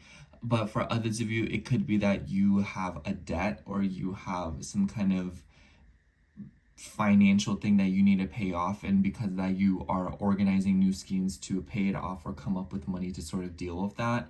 So definitely something of that nature, especially because Mercury is retrograde here, and we have Venus and Mars coming into a square between your 3rd and your 12th house. So with Venus being in your 12th house, it could be that there are some blind spots, or there are some financial things that are, it makes me think either they are being hidden, or you're not talking about them, or it is something that you're dealing with on your own. And Gemini and Virgo, it just makes me think of conversations and silently sorting things out. So with the 3rd house involved, it could be revolving around a car, an appliance, maybe you bought a fridge or something and this is you paying it off. So I definitely feel like this is a very extravagant new moon, because the moon is in the sun's territory. So I kind of feel like that energy around this is very proud, and it could be that you are very much adopting that vibe of, you know, being proud and taking on a new responsibility, especially with the new moon trining Saturn and Neptune in your 10th house. So it makes me think of, you know, picking up a new career, or maybe there's like a drawback or something like that where you're getting a job, but the way that they do taxes is very different, and this is you kind of be like, okay girl, like I don't know what this is about, you know. So like maybe you start a job and instead of doing a W-2 they do a 1099, at least here in the States. So for other countries it could be different, and there could also be something going on about agreements when it comes to taxes and money. But at the very least, Cancer, it could just be that instead of putting things in your bank account, you're starting to carry cash. At the very most, for a lot of you, it could be that you are moving around large sums of money and investments, especially if for some of you, it could be related to legal matters and business affairs and partnerships and even property affairs. But I feel like it's a spectrum, and it just kind of seems like this is something that you're dealing with. And the 2nd and 8th house makes me think of values and intimacy as well. So this doesn't necessarily have to be completely related to money at all, but I feel like the energy, money in one way or shape or form will be involved, in the sense that even if this is about your values and self-worth, that is still manifesting in your finances. And I think that your relationship with material things will be a good rule of thumb for seeing how you may be feeling subconsciously, especially if you've been feeling blockages, or if you have been feeling some kind of stop and go energy when it comes to your physical 3D reality.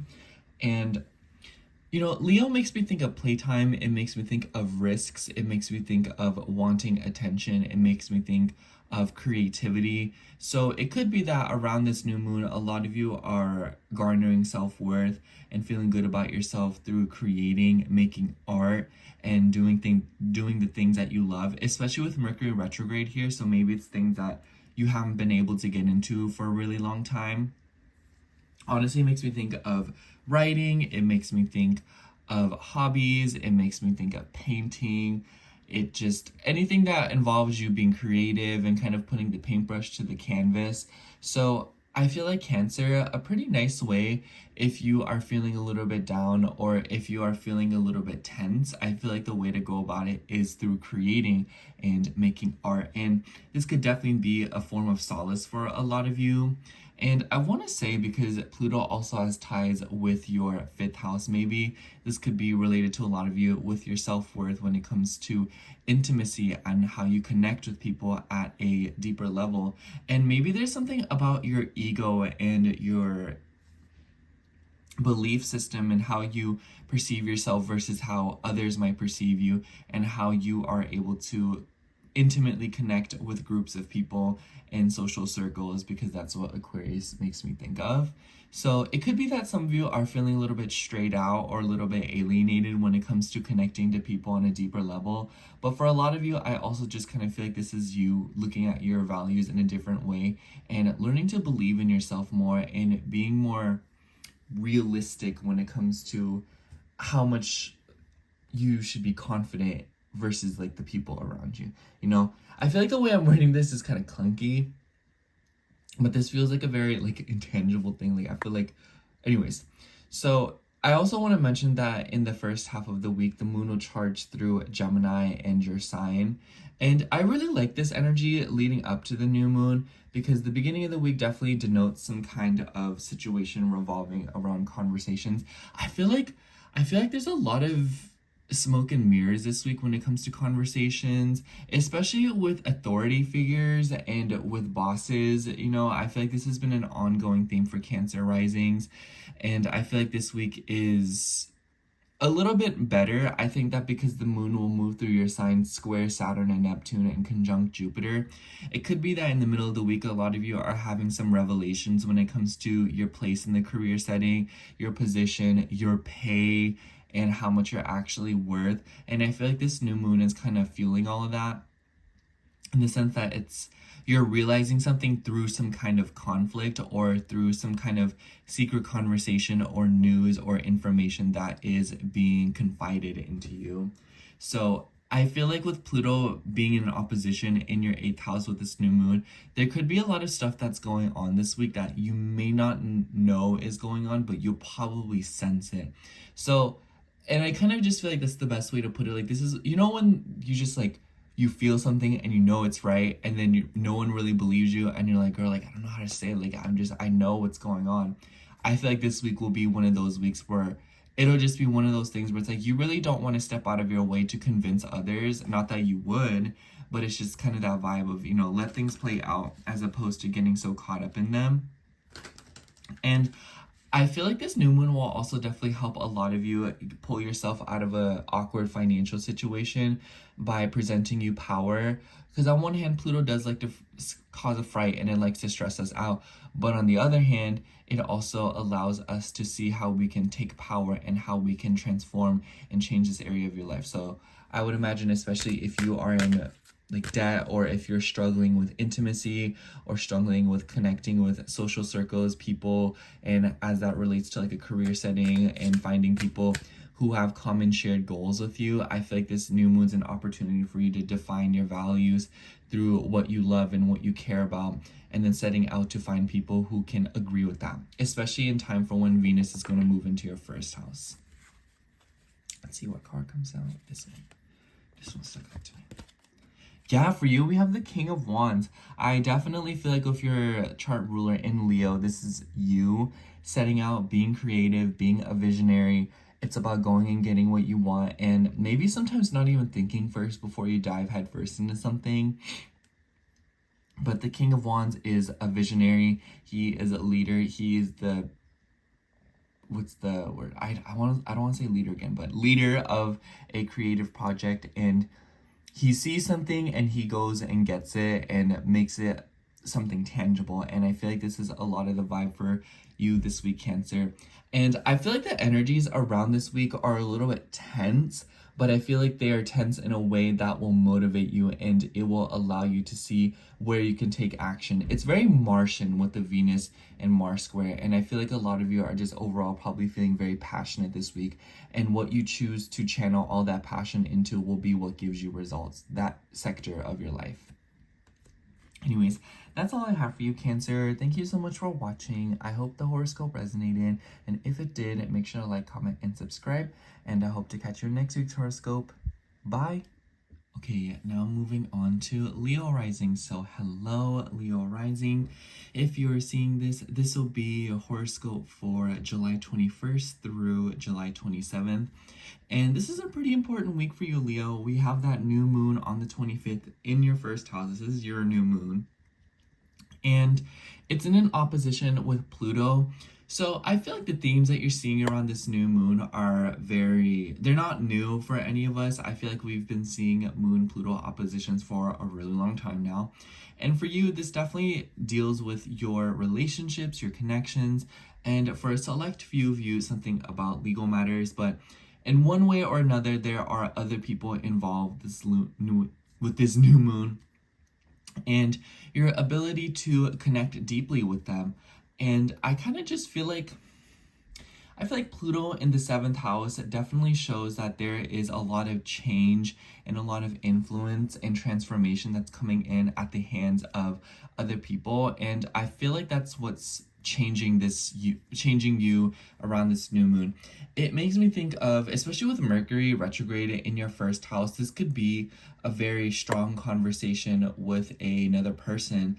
Maybe you read a book from another person that's very strong and it's very Plutonian, or maybe there is an interaction that you just have with another individual. It could be fleeting, it could be something that's happened for a while now, but whatever it might be, it is influencing you to set new intentions with your identity, your body, and your emotional fabric.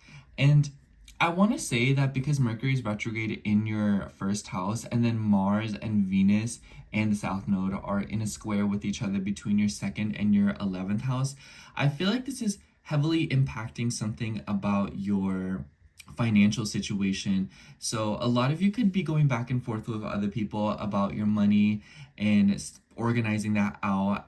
That's what Mercury makes me think of. It makes me think of sorting out the logistics. So this makes me think of phone calls, interviews, sorting things out with foundation groups of people. But for others of you, I also feel like this is about your values when it comes to your community. And I kind of feel like because Mars in Virgo, it makes me think that a lot of you are very, very focused on your services and what you're able to do and provide for other people, how useful you feel, whether it be to yourself, your personal relationships. And I feel like with the square to Venus in your 11th house, maybe this is something about your community, the people that you hang out with, your social circles. And maybe this could also be a friend. Maybe this is a clash of values with a friend, especially a woman. And it could be over, what you feel is right. Because let's be real, Leo, with Virgo over your 2nd house, you're naturally a discriminating energy. And you do believe there is a strong right or wrong. And this could be clashing with another person. I also want to say that this new moon is trining Saturn and Neptune in your 9th house, which I really like this energy for you, Leo. Honestly, it's a pretty unassuming one, I have to say. I feel like when stuff goes through the 9th house, it's just kind of like whatever, but afterwards, and it has time to sit, it's very nice. It makes me think of like when you make baked goods and like they need to sit for a little bit before you can enjoy them and before they're actually sweet. I don't know what the science behind that is, but I swear it's a thing. And I feel like, something's baking this new moon, something's cooking. And I feel like it's very much related to your beliefs, your philosophy, and maybe even travel plans. So a lot of you could be feeling, I've been noticing a lot of Leo risings are feeling a little bit restricted in their living situation or when it comes to their home and their family in some way. And maybe this is something about your in-laws. Maybe this is something about extended family. But overall, I can tell that this trine to Saturn and Neptune is something about your beliefs and your philosophies and you developing those, especially because, Saturn rules your 6th house. So once again, this could be that you are developing new routines and health regimens in order to promote wellness in your life or to live your life very differently. And your approach to health and well-being is probably very, very different. And you'll probably continue to notice that over this Saturn transit. But overall, I feel like everything kind of continues to boil back down to services and what you're able to do for yourself and how much you feel like you have going on. You're probably all in like a very busy bee energy this week. I feel like a lot of you could just be moving around. And I want to say, with the South Node here in your second house, it could be that on one hand, okay, this is what I think. I feel like this is something about your values and how you are letting them go, whether it be that you find you love shopping, you know, like shopping is just something that you put a lot of value into, and it's something that has probably brought you excitement and fun. And maybe now that you're shopping, you're kind of like, I don't know, like this just doesn't ring a bell for me anymore. This just doesn't really hit hard for me anymore. I don't feel the thrill of buying luxury. I just don't like it. You know, like what you find to be valuable, what you find to be important is changing, and you're letting go of it. And it's definitely a forceful process, you know? It makes me think of, say somebody is always used to buying like what, like, I don't know, like this is just a theme that I've noticed of Leo rising. Like say like you really like Chanel bags, and then you're like, oh, well now like with the dupes and stuff, like these aren't really cute to me anymore. These aren't really that valuable to me. These aren't something I want to invest in. And it might be that you're like, oh, instead of investing in this, I'm going to invest in property. So it's like a lot of you could be jumping the gun when it comes to what you feel is important. It could be that like, oh, I feel like getting 8 hours of sleep is very important. And then now you're like, oh, like, you know, as much sleep as you can fit in, as much as it's convenient to your schedule. So a lot of you are just shifting around when it comes to how you're spending your money, whether it be because you have to or because it's something that you are changing your beliefs and your mindset on. And I feel like even if it isn't directly related to your money, it's just that what you find to be important to you is inadvertently shifting around your finances because your priorities are changing. That's the word, your priorities are changing. So I definitely feel like for a lot of you, you are completely rearranging the way you go about your responsibilities and your daily routine, whether it be just because you got a job or whether it be because you've been doing a lot of internal work and you are realizing that it's time to change something in how you approach certain things in your life when it comes to what you feel is on the top of the list versus what is at the bottom of the list. And at the start of the week, the moon will charge through Gemini and Cancer, and it will join up with Uranus, Venus, Jupiter. So I really like the lead up to this new moon personally, and I feel like for you, it's related to your home, your family. Gemini and Cancer together makes me think of relatives or people who feel like relatives and siblings. So it's like, maybe you have a friend who feels like a sister even though she's not blood related. So this could be a relevant theme in the beginning of the week when it comes to conversations with people like that or exchanges of values. And I feel like with the moon charging through your 12th house, maybe there could be something about spiritual growth right before this new moon. It could be related to your mother. It could be related to your family, the past in some way, shape, or form. There's definitely an air of rumination this week, Leo, and I feel like a lot of you are looking back in some way, shape, or form. And I feel like this is what is sort of shifting around what you feel is important. But overall, I also just feel like there's an importance of making sure to get rest, to make your home more comfortable. And at the beginning of the week, there could be conversations that you're having. 11th house of Venus and Gemini with the moon there. It makes me think of going out to gatherings. It makes me think of spending time with friends. And with the square to Mars in second house, it might be that like, hey y'all, like, can we not go to this 5-star restaurant? Can we just like go to the like this place? I don't feel like spending that much money, you know? So something like that could be happening. But overall, Leo, I feel like the highlight of the week is definitely that a lot of you are shifting your perspective on yourself. And there is something about the pressure and the energy of other people around you, especially those whom maybe you haven't even spoken to in a very long time. This could be people from your past that are just no longer with you anymore. And this is you kind of like shifting your perspective and taking a moment to realize something about yourself. Anyways, let's see what card comes out. I also feel like a lot of you could be committing to new educational goals, learning new things, taking classes, an internship, some kind of philosophy or getaway, or maybe a lot of you could be getting a mentor. We have the Nine of Cups. What a nice card. Yeah, I mean, a lot of you, not that I wasn't expecting that or anything, but I definitely feel like for a lot of you, this could be a wish fulfillment.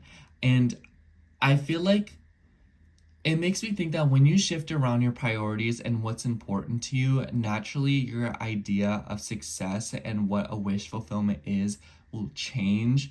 And I feel like, in that being said, that ninth cup is so much easier to have when you realize that it's all a matter of perspective and your feelings.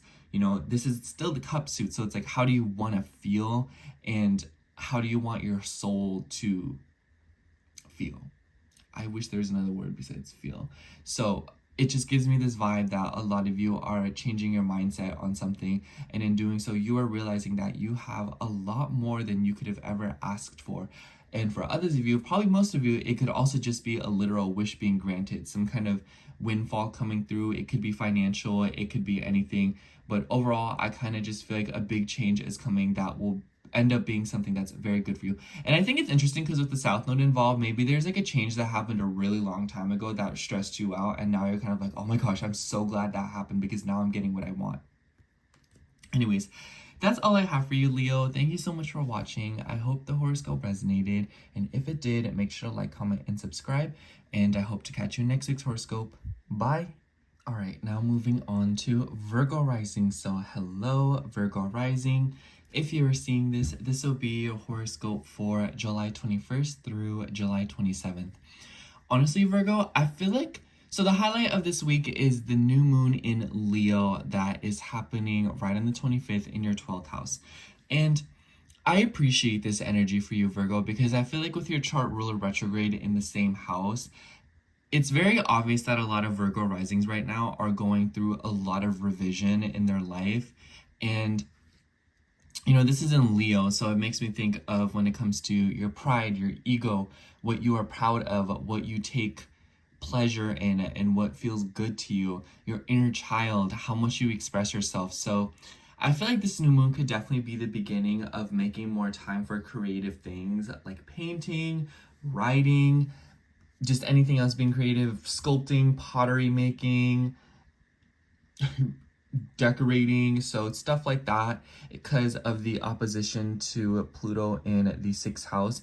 And I want to say, I feel like maybe for some of you, a revelation could be coming through services and the obligations you feel for others, because I feel like with Pluto moving through your 6th house, there is an obvious emphasis on your routines and your health. And with the opposition to a new moon in your 12th house, it seems to be related to, well, how can I change and transform my day-to-day rituals in order to improve my deeper emotional and subconscious well-being? And this is a little bit of an oxymoron in my eyes, because the 12th house is the house of endings, and then the new moon is obviously a new beginning. So I feel like combined with Mercury retrograde here, it might be that you are digging up something that originally has ended or been gone for a while, and you're bringing it back up. And maybe even for some of you, you are digging up something from a past life. And with the trine to Saturn and Neptune in your 8th, Neptune ruling your 7th and Saturn ruling your 5th, you're getting support from other people. Other people are wanting to help you, and they are willing to lend you constructive criticism and help you in whatever way they deem as fit. But also, Aries is about being selfish. It's about focusing on yourself. And with the ruler, Mars, being in your 1st house, I feel like a lot of you could be prioritizing yourself in your relationships.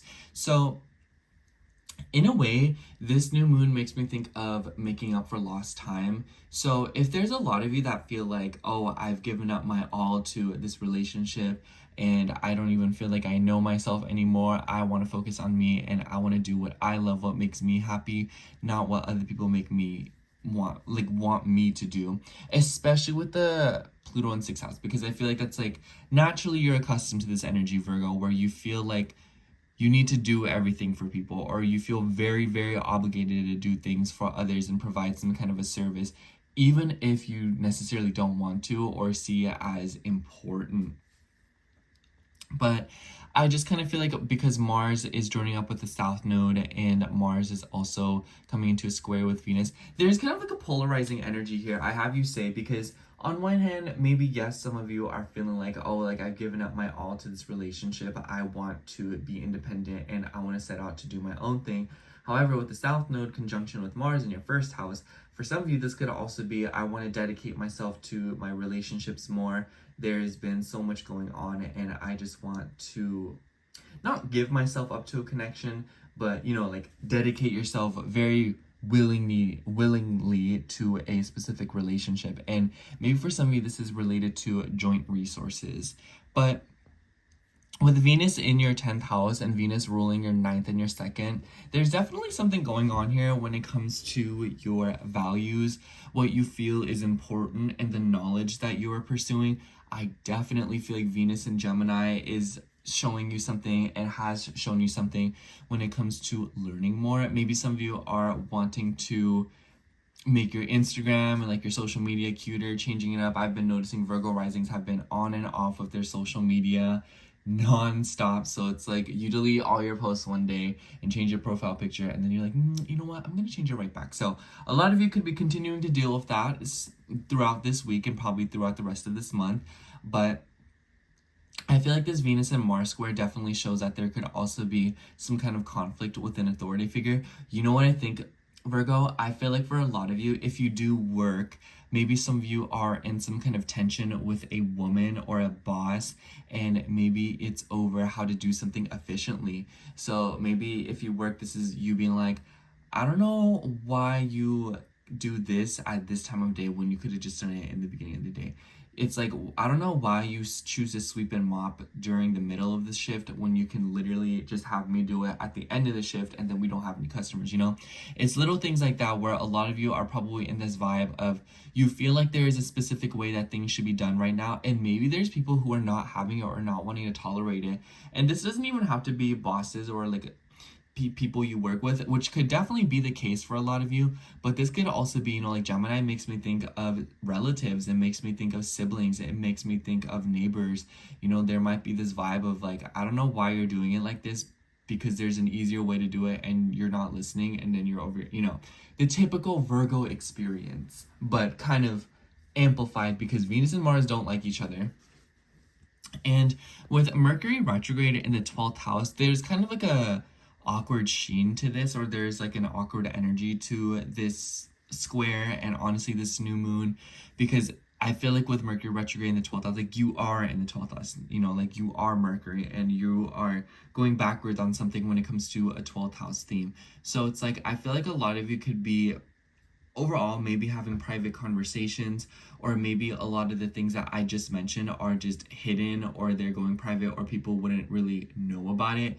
So it's like, it makes me think of like, you know, when people quit a job and then people are like, oh my gosh, why'd you quit? And then you're like, that was a really toxic work situation. And then you're like, and then people are like, oh my gosh, like I would have never expected that. It seems so dandy and nice there. And you're like, no, it's not. So obviously I keep comparing things to work because I just feel like that's the most relevant way to bring this up, but it could definitely be anything else. It could be related to, like I said, your family. This could be related to your personal relationships, and really anything else. It's just that energy of there's a way to do something and it's not being done. In the start of the week, the moon moves through Gemini and then Cancer before this new moon.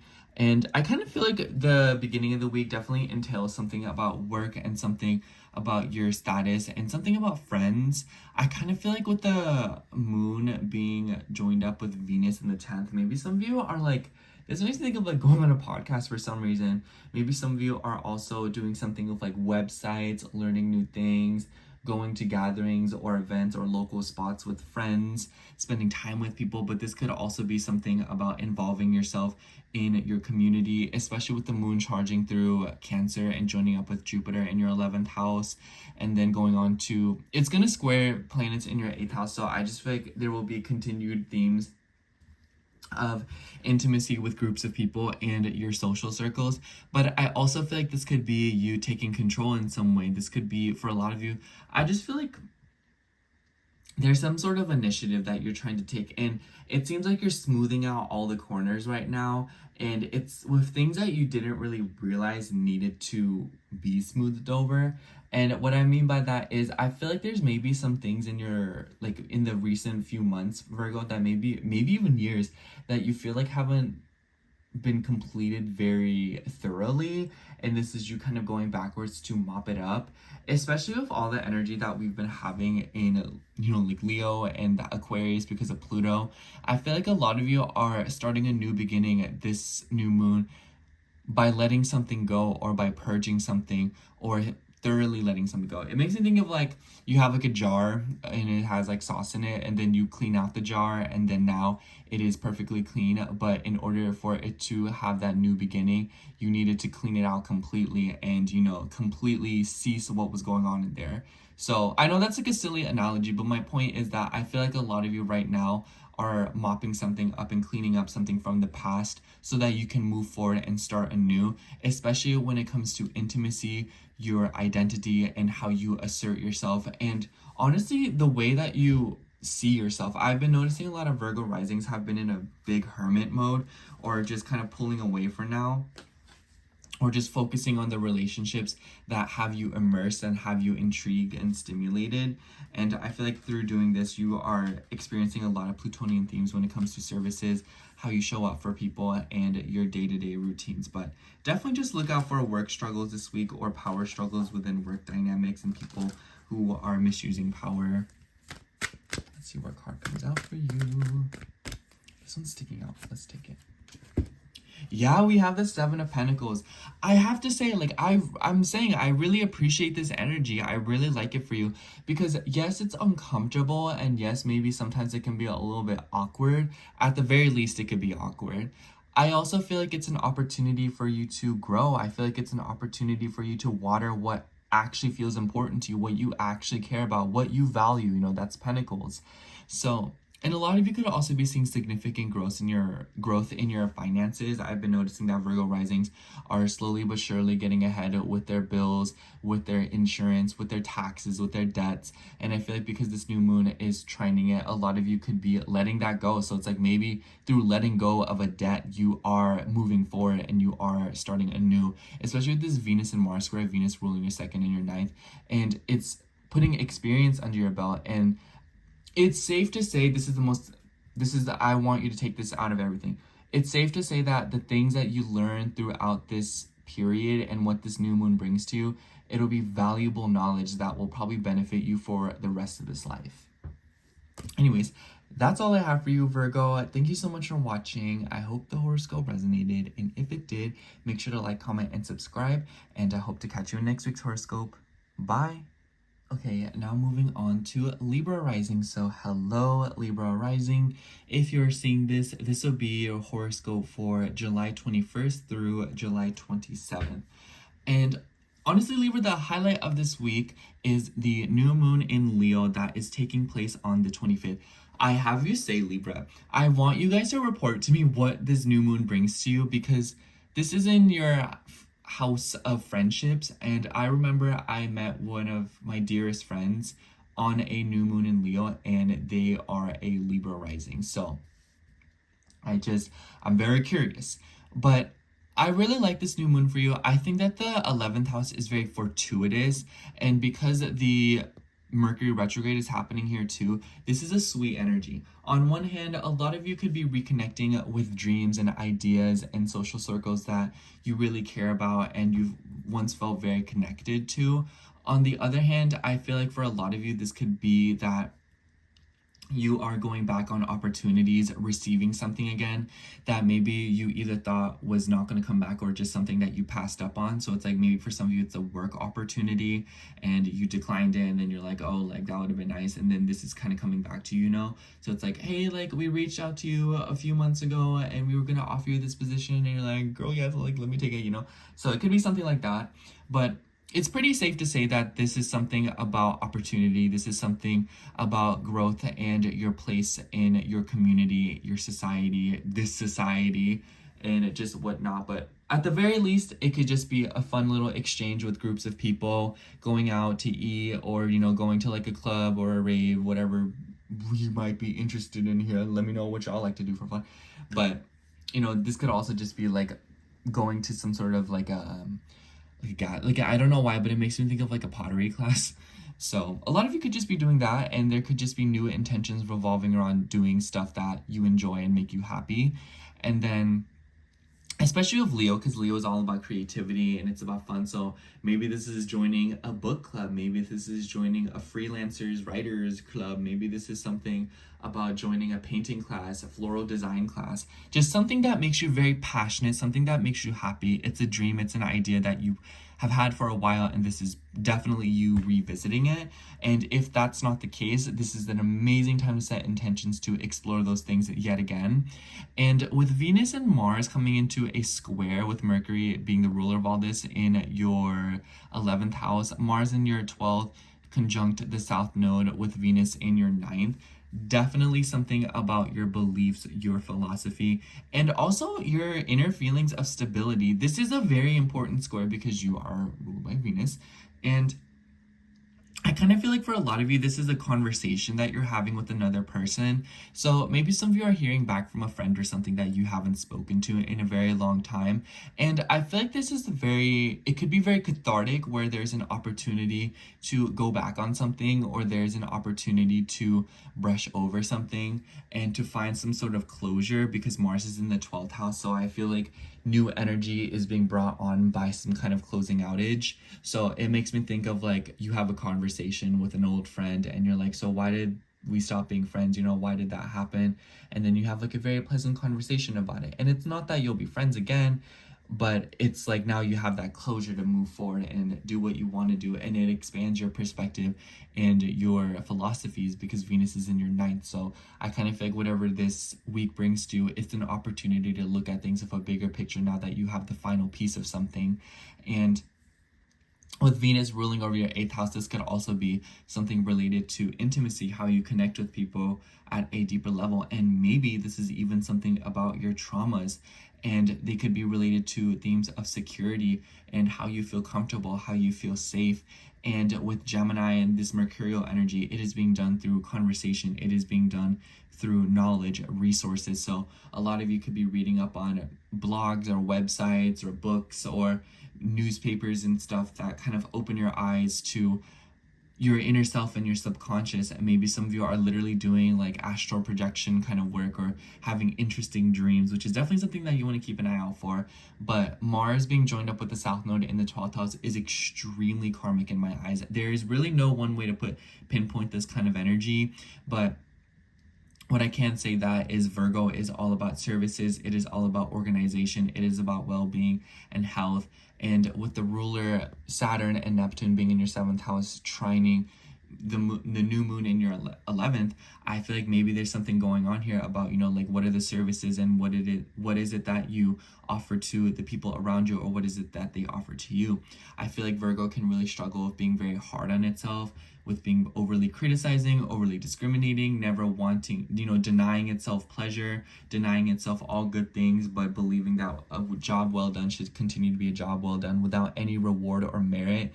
And I feel like maybe for some of you Libra risings, like maybe you've been operating with that, especially within your relationships, you know, where it's like you do so much for another person, but you don't gain anything out of it, or you do so much for some, like a group of people or like an idea or a concept, and you're like not focusing on it, you know. And I kind of just feel like Libra risings have been going back and forth with a relationship for a pretty long time now.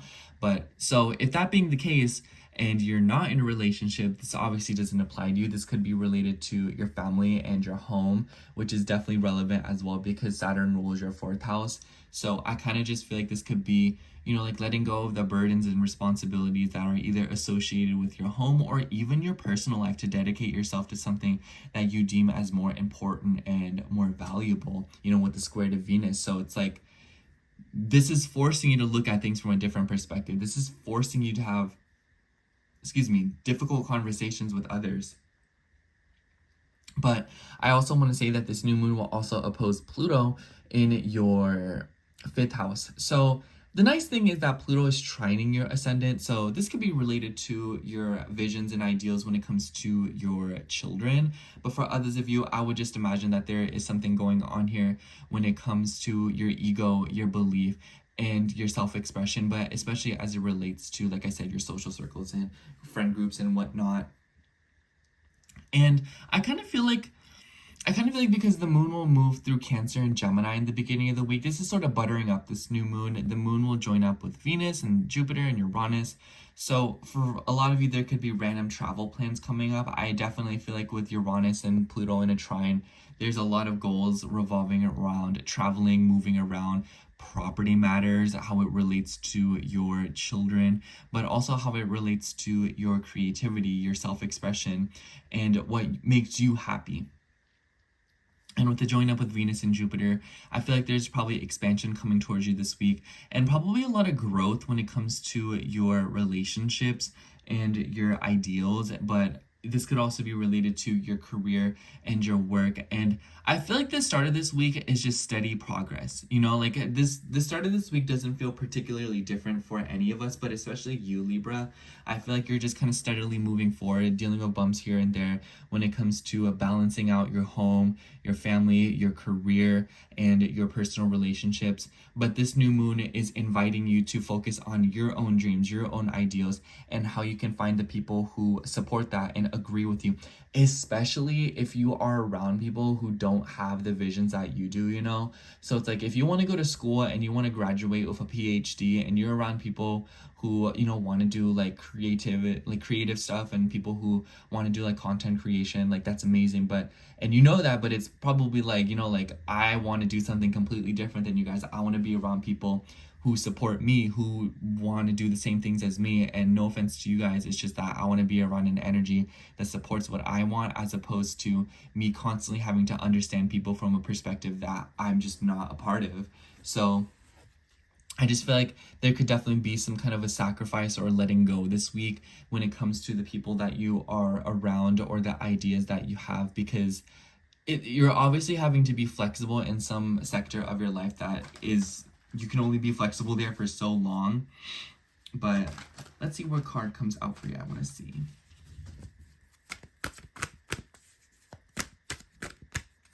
This card's sticking out to me. We have the Emperor, excuse me, by the way. I really like this energy. I think that with Saturn and Neptune combined with the trine to the new moon, this is you taking control. This is you taking action. And I actually feel two distinct energies with this. On one hand, everything's kind of going through you, and I feel like a lot of you are feeling particularly in control over your life, where it's like you're taking initiatives and you're going after the things that you want, you know, that masculine energy. But for others of you, it might be frustrating, it might be irritating. You know, this is that Martian energy of why does everything have to go through me? You know, why can't anyone do anything for themselves? Why do I have to make sure that everything gets done around here? You know, this is definitely the Venus and Mars square. So I'd say the advice for you, Libra, is be careful of doing so much to where people around you become useless. Allow others to pull their weight, and the misfortune will always be that things will not get done as efficiently as you would want them to be. But sometimes that's better than, you know, sacrificing yourself and pushing yourself beyond your limits and pushing your own body, because this can brew a lot more problems later on that will dig your hole even more. And who's not to say that people can't finally step up to the plate now? I just feel like the vibe is don't be around useless people. That's the best way to put it. Like, amen to that. Anyways, that's all I have for you, Libra. Thank you so much for watching. I hope the horoscope resonated. And if it did, make sure to like, comment, and subscribe. And I hope to catch you in next week's horoscope. Bye. Okay, now moving on to Scorpio rising. So hello, Scorpio rising. If you are seeing this, this will be your horoscope for July 21st through July 27th. And honestly, Scorpio, I feel like this week for you might feel a little bit all over the place, because we have a Mars and Venus square. But the highlight of the week in my eyes is this new moon in Leo that is taking place on the 25th in your 10th house. Excuse me. And This isn't a trine with Saturn and Neptune in your sixth, so I feel like there's probably a lot going on when it comes to your routines and your habits and also your work schedule, because I kind of feel like, especially with Saturn being the third house ruler, this could be how you transport yourself. So maybe you're investing in a car, or you're trying to get a hold of a car, or maybe you're trying to get a hold of something else in order for you to travel from one place to another. This could also be something about websites and the internet. I almost wonder if a lot of you, I feel like because it's a Leo full moon, or excuse me, new moon, it could be that a lot of you are being creative. So maybe there is new intentions with something about creative hobbies and how that relates to your career, your identity, and your brand, especially because Neptune is involved and Neptune rules your fifth house. So I feel like there's a lot of energy here when it comes to your creativity, your ego, and your self-expression, and how this is kind of playing into how you approach your career. So a lot of you could just be going through a rebranding process, but for others of you, I also would imagine that this is something about websites, like I said, internet, and maybe even communications and how work situations are being arranged right now. Low-key, a new moon like this makes me think a lot of you could be getting promoted, or a lot of you could be getting some sort of like a career opportunity. And it's like, obviously, if a trine to Saturn, on one hand, it's structure, it's power, it is honor being gifted to you. But on the other hand, it is a responsibility and something that needs to be maintained, you know? Obviously, when you climb higher up on a ladder, you have more responsibilities to hold it, and there are more things that will fall on your shoulders. So I feel like that's a big thing that a lot of you are dealing with around this new moon. And we also have this Venus and Mars square, and Mercury is retrograde in the 10th house as well. And Mercury is going to be seeing the new moon pretty much just like a few degrees away. So literally a few hours after this new moon, we're going to see the moon come into conjunction with Mercury, and Venus and Mars are both in Mercury ruled signs coming to a square, and the south node as well between your 11th and your 8th house, which is a pretty peculiar energy in my eyes, Scorpio. A lot of you could be dealing with something about conversations and intimate conversations with people who have the same values as you. On one hand, maybe this is you just getting along with a coworker, spending more time with them, and getting to know them more, chit-chatting. But for others of you, there could also be, I almost wonder if this is like a conflict of interest between groups of people, and maybe there's something about intimately connecting with others. Whatever the case might be, other people are definitely involved in some way, shape, or form, because Venus is the ruler of your 7th house and your 12th house. So it kind of feels like there is a little bit of a vibe where maybe you feel like the whole truth isn't being told sometime around this week. And I want to say that because your chart ruler is in Virgo, and then the new moon is opposing your other chart ruler, Aquarius, or Pluto in Aquarius in your 4th house, a lot of you could be feeling a little bit alienated, or maybe you're feeling like you're sticking out like a sore thumb, or you kind of feel like maybe you're the odd one out in a lot of things you're doing. And I kind of feel like Mars in the 11th house, yes, this does put a lot of energy towards social interactions and wanting to be around people who are like-minded and share your ideas. On the other hand, though, maybe for some of you, this could also be a vibe of working too much. A lot of you could be putting a lot of responsibilities on yourself right now. And I want to say, Scorpio, be very conscious of the new intentions that you set around this new moon. Not so much in a bad way, because I feel like if there's any sign besides Aries that can handle this amount of workload, it's you. It's just very important that you don't want to pile everything onto your plate at one time, and you want to make sure to at least pile things on slowly but surely. And this new moon, I feel like the more you ease into it, the better off you'll be, because Leo has a tendency to jump into things without thinking that much about it, and I feel like this could definitely be a huge pitfall of this new moon, especially when it comes to your social circles and how you are trying to put yourself out there in order to grasp onto opportunities. Venus in the 8th house just also makes me feel like there's something going on here with finances, and maybe there's something going on with like intimately connecting with friends, and maybe some of you are running into some kind of a clash with a female friend. So I would definitely keep an eye out for that as well. I kind of feel like maybe this is like, because it's all this Mercury energy, it could be something about power struggles because Mercury's in the 10th house. There could be something about, you know, like secrets and awkward conversations and tension with how things are being distributed. Like, you know what it makes me think of? It makes me think of when you're getting paid a little bit more than your coworkers and they don't really know it, and then when the cat's out of the bag somehow, it's kind of like, what? Why are they getting paid more? You know, something like that could be kind of going on. And obviously that doesn't have to be like a picture perfect analogy. I just feel like a lot of you could be feeling like there are certain benefits or one-ups that you are experiencing, whether it be that you are the one presenting them or other people are. And to start the week off, the moon will move through Gemini and Cancer. And I feel like as the moon's moving through your 8th house, I feel like a lot of you could go through like a private conversation this week. So a boss could pull you aside, a parent, and maybe this could even be related to a child.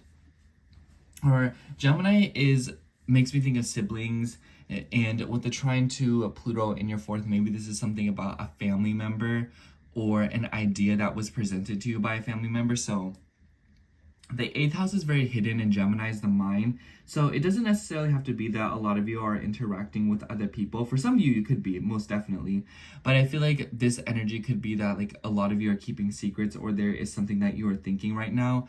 And it could be regarding, you know, learning something new about, you know, 8th house themes. Maybe some of you are literally reading books about the underworld, or, you know, palm reading, or any of the occult, astrology, or maybe even tarot readings and whatnot. So there's definitely something going on in the beginning of the week where you are learning about something that is more part of the abstract and a little bit more intangible, if you will, and sort of a taboo thing. So it doesn't necessarily have to be one of the things that I mentioned. It just has to be, or it could be something where people are not willing to openly talk about it, or it is harder to find people who are obviously into it. Especially with that conjunction of Venus, a lot of you could be having an important encounter with somebody this week, and it might just be a little conversation with another person, and it could be a friend that you haven't spoken to in a very, very long time, maybe since like childhood. And then with the moon moving through Cancer in the middle of the week, I feel like this could be something about travel affairs too. Some of you could be planning to travel, go somewhere new, and with the moon or Jupiter being the ruler of your 2nd house, maybe this is you financially investing into it. And I totally wouldn't be surprised if the start of the week is all about your values and your money and sort of organizing these things out, especially when it comes to traveling and how you'll fit this into your routine, and how, you know, you'll sort things out while you're gone. You know, like you're going out for like 2 weeks to another country, and it's like, who's gonna take care of the cow, who's gonna water the plants, who's gonna make sure that everything's taken care of, you know, all of that good stuff. So I just kind of feel like the tone of this week for you, Scorpio, is very busy. It's very busy and also a tad bit experimental, especially when it comes to your home and your family. And with the opposition to Pluto in your 4th, I wouldn't be surprised if there's a lot of changes happening in the home and family that is kind of interfering with or bringing about changes in your career, your status, and your reputation. Let's see what card comes out for you. Yeah, this one. All right, for you, we have the Queen of Swords. Interesting card here. I definitely feel like this could be, for some of you, a family member. I always associate this card with like a maternal energy, so that could be relevant for some of you. But for others of you, I just feel like this is your energy of being sharp, being fair, not being too emotional, but not being completely heartless. There is a balance that is to be found with logic versus intuition. And I feel like a lot of you could be finding the beautiful balance between that in order to navigate the issues or the situations at hand, to make sure that things are operating as optimally and efficiently as possible, especially with your chart ruler in Virgo. I just feel like a lot of you are very, very concerned with things being done as concisely and as accurately and as in much of an organized fashion as it possibly can be. So I definitely feel like on one hand, don't be too neurotic about it, Scorpio, but on the other hand, definitely embrace the details this week, because where others are not doing that, you will be thriving and succeeding. Anyways, that's all I have for you, Scorpio. Thank you so much for watching. I hope the horoscope resonated, and if it did, make sure to like, comment, and subscribe, and I hope to catch you in next week's horoscope. Bye! Okay, now moving on to Capricorn rising. So hello, Capricorn rising.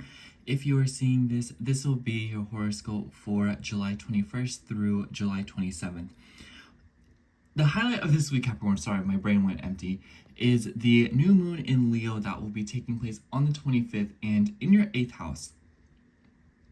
I really like this new moon for you, Capricorn, because the 8th house is a house full of hidden things and things that we are not always aware of. Same with the 12th house, but I feel like the 8th house is a little bit deeper. It can be related to your traumas. It can be related to things that have happened to you from your past, especially because this new moon will be trining Saturn and Neptune in your 4th house. So I feel like a lot of you could be having repressed memories come up throughout this new moon. There could be things coming up from your past and things that you just, because Neptune makes me think of things that you forget. It hazes things. So it might be that you are remembering something and it's something that you realize that the way you remember it may not be accurate to how things actually happen. Do you get what I'm saying? And so, especially with Mercury retrograde here, Mercury being the ruler of your 6th and your 9th house, which is where Venus and Mars will be in their square. So I kind of feel like there's something going on here when it comes to your conversations and the beliefs and philosophies that you have. So maybe some of you are getting with a mentor, maybe some of you are getting with a therapist, or just someone who can assist you. But for others of you, this could also be things revolving around in-laws, extended family, and even for some of you, family secrets kind of coming up. But overall, I kind of just feel like there's something going on here that is very literal, and then as a result, there is a deeper emotional side to it. So for example, say you are moving out of the room that you're staying in, and then you go into your brother's room, and now you're just moving rooms. But upon doing that, a lot of emotions can come up throughout the process, like so you find stuff and baggage comes up and memories of the room come up, and you know what I'm saying? It's just kind of like the emotions might be a residual effect. Oh my gosh, Mercury retrograde. Throughout this week. So I feel like it's really important to honor these feelings, Capricorn, and it's really important to not jump the gun so much, because I feel like Leo and Aries is a very temperamental combination. So a lot of you could be feeling very angry, or repressed anger could be coming up. So it's like, you're obviously not the kind of person who will feel something and then feel bad about themselves and pity. Maybe some of you will, but generally speaking, it's more of like feeling frustrated or feeling very angry with something. And I feel like this could definitely be being pronounced in your educational pursuits, travel pursuits, and even your daily routine. If you're working out or if you're doing any strenuous activities, this is definitely one of those weeks where you want to take it a little bit easy with Venus coming to that square with Mars. But this new moon is also in an opposition with Pluto in your 2nd house. So definitely something about your values, your money, and your finances could be coming up as well. So aside from the emotional aspect of things, others of you could also be dealing with payments, mortgages, and sorting out financial situations going on at the home. I feel like this has been an ongoing thing for a lot of Capricorn risings, but I feel like this new moon will sort of help you sort something out once and for all, or start a practical plan. So maybe it makes me think of maybe you've been living month to month leading up until this point, and because of that you weren't really able to, it was just kind of like very unstable because you were doing a month to month kind of thing instead of like having a full-blown lease. So that's what it makes me think of, where there will be stabilization brought to your finances and some kind of situation involving your money. But the 2nd and 8th house also make me think of what's important to you versus what's important to other people, and maybe this could be coming up in some way, shape, or form. Venus in the 6th house also makes me think of services, and with Mars in the 9th, I almost wonder if this is something about like long distance services. So for some of you, if you're traveling, this could be troubles or struggles or some kind of like a setback within like a travel service or something going on with like airplanes and booking flights and whatnot. But for others of you, this could be effort being put towards some kind of a getaway. You know when people host those getaways where they go to like Cancun or like Bali or Italy, and just like these very luxurious places, or places that we would, at least in the States, consider very luxurious. It makes me think of going to something like that. So a lot of you could be putting effort towards doing something where you're able to learn and garner new experiences, and it kind of seems like from like a very deep thirst. So a lot of you could be just setting money aside to fly somewhere, do something, or get an expensive service done. And maybe this is also stuff revolving around your animals and obligations. So it's kind of like, oh, like I really want to travel, but who's going to take care of my dog? But others of you, I feel like this could be just something about like a deeper feeling. Like this is your fire, this is your flame. So it makes me think, I don't know why, but I just really would need to go to Canada. I just really want to go there. I don't know why. I have to go. It's something like that.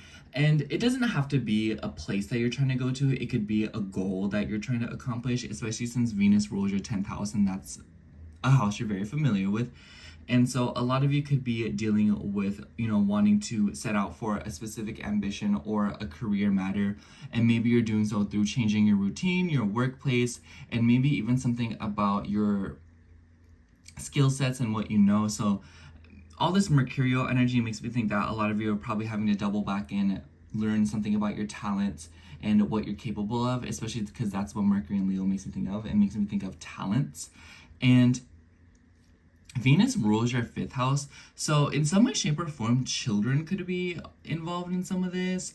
I almost wonder if this could be like a coworker calling out because of their kid, or like maybe there's like a bunch of kids coming into your job and you're like, girl, like what is this? Like why y'all like from like France? Like why are y'all over here? So I would imagine that's in some way, shape, or form, children could be interfering with your day-to-day or travel routines, especially if you yourself have kids. Traveling might be something that's kind of like, okay, like we gotta do something about this, y'all. Or maybe there's something about like getting a nanny. Like maybe some of you are a parent and you're going back to school, or you're having to like do a business trip, and then this is you trying to find someone to take care of your kid while you're gone.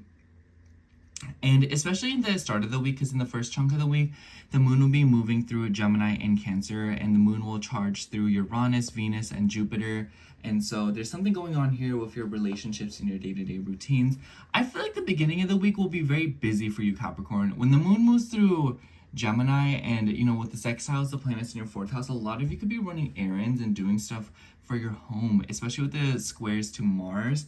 I feel like the start of the week will entail something about what to look forward to as Venus and Mars come into this square. It might be that you are working with somebody. So what this makes me think of?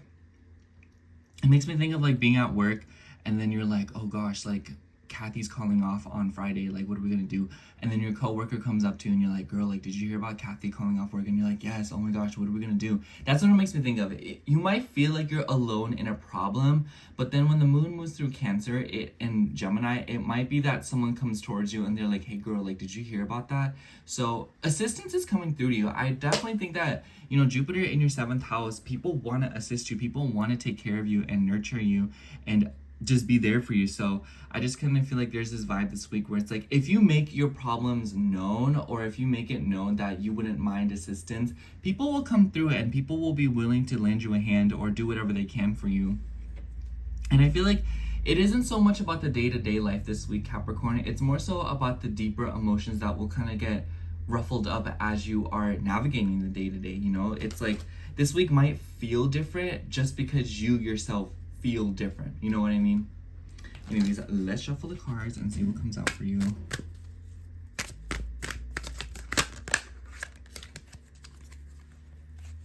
Okay. This card's really sticking out to me. Let's take this one. Yeah, for you, we have the 2 of Cups. I definitely feel like for a lot of you, maybe this could also be intimacy. A new moon in the 8th house, Leo. Leo makes me think of romance, and the 8th house makes me think of like intimacy. So like maybe y'all like getting down, like that's y'all's business, y'all grown. I hope all of y'all are 18 plus, but for others of you, I would imagine that this is an opportunity to exchange with someone. I noticed that when this card comes up, it usually just means that you have a very meaningful conversation or interaction or exchange of energy with another person.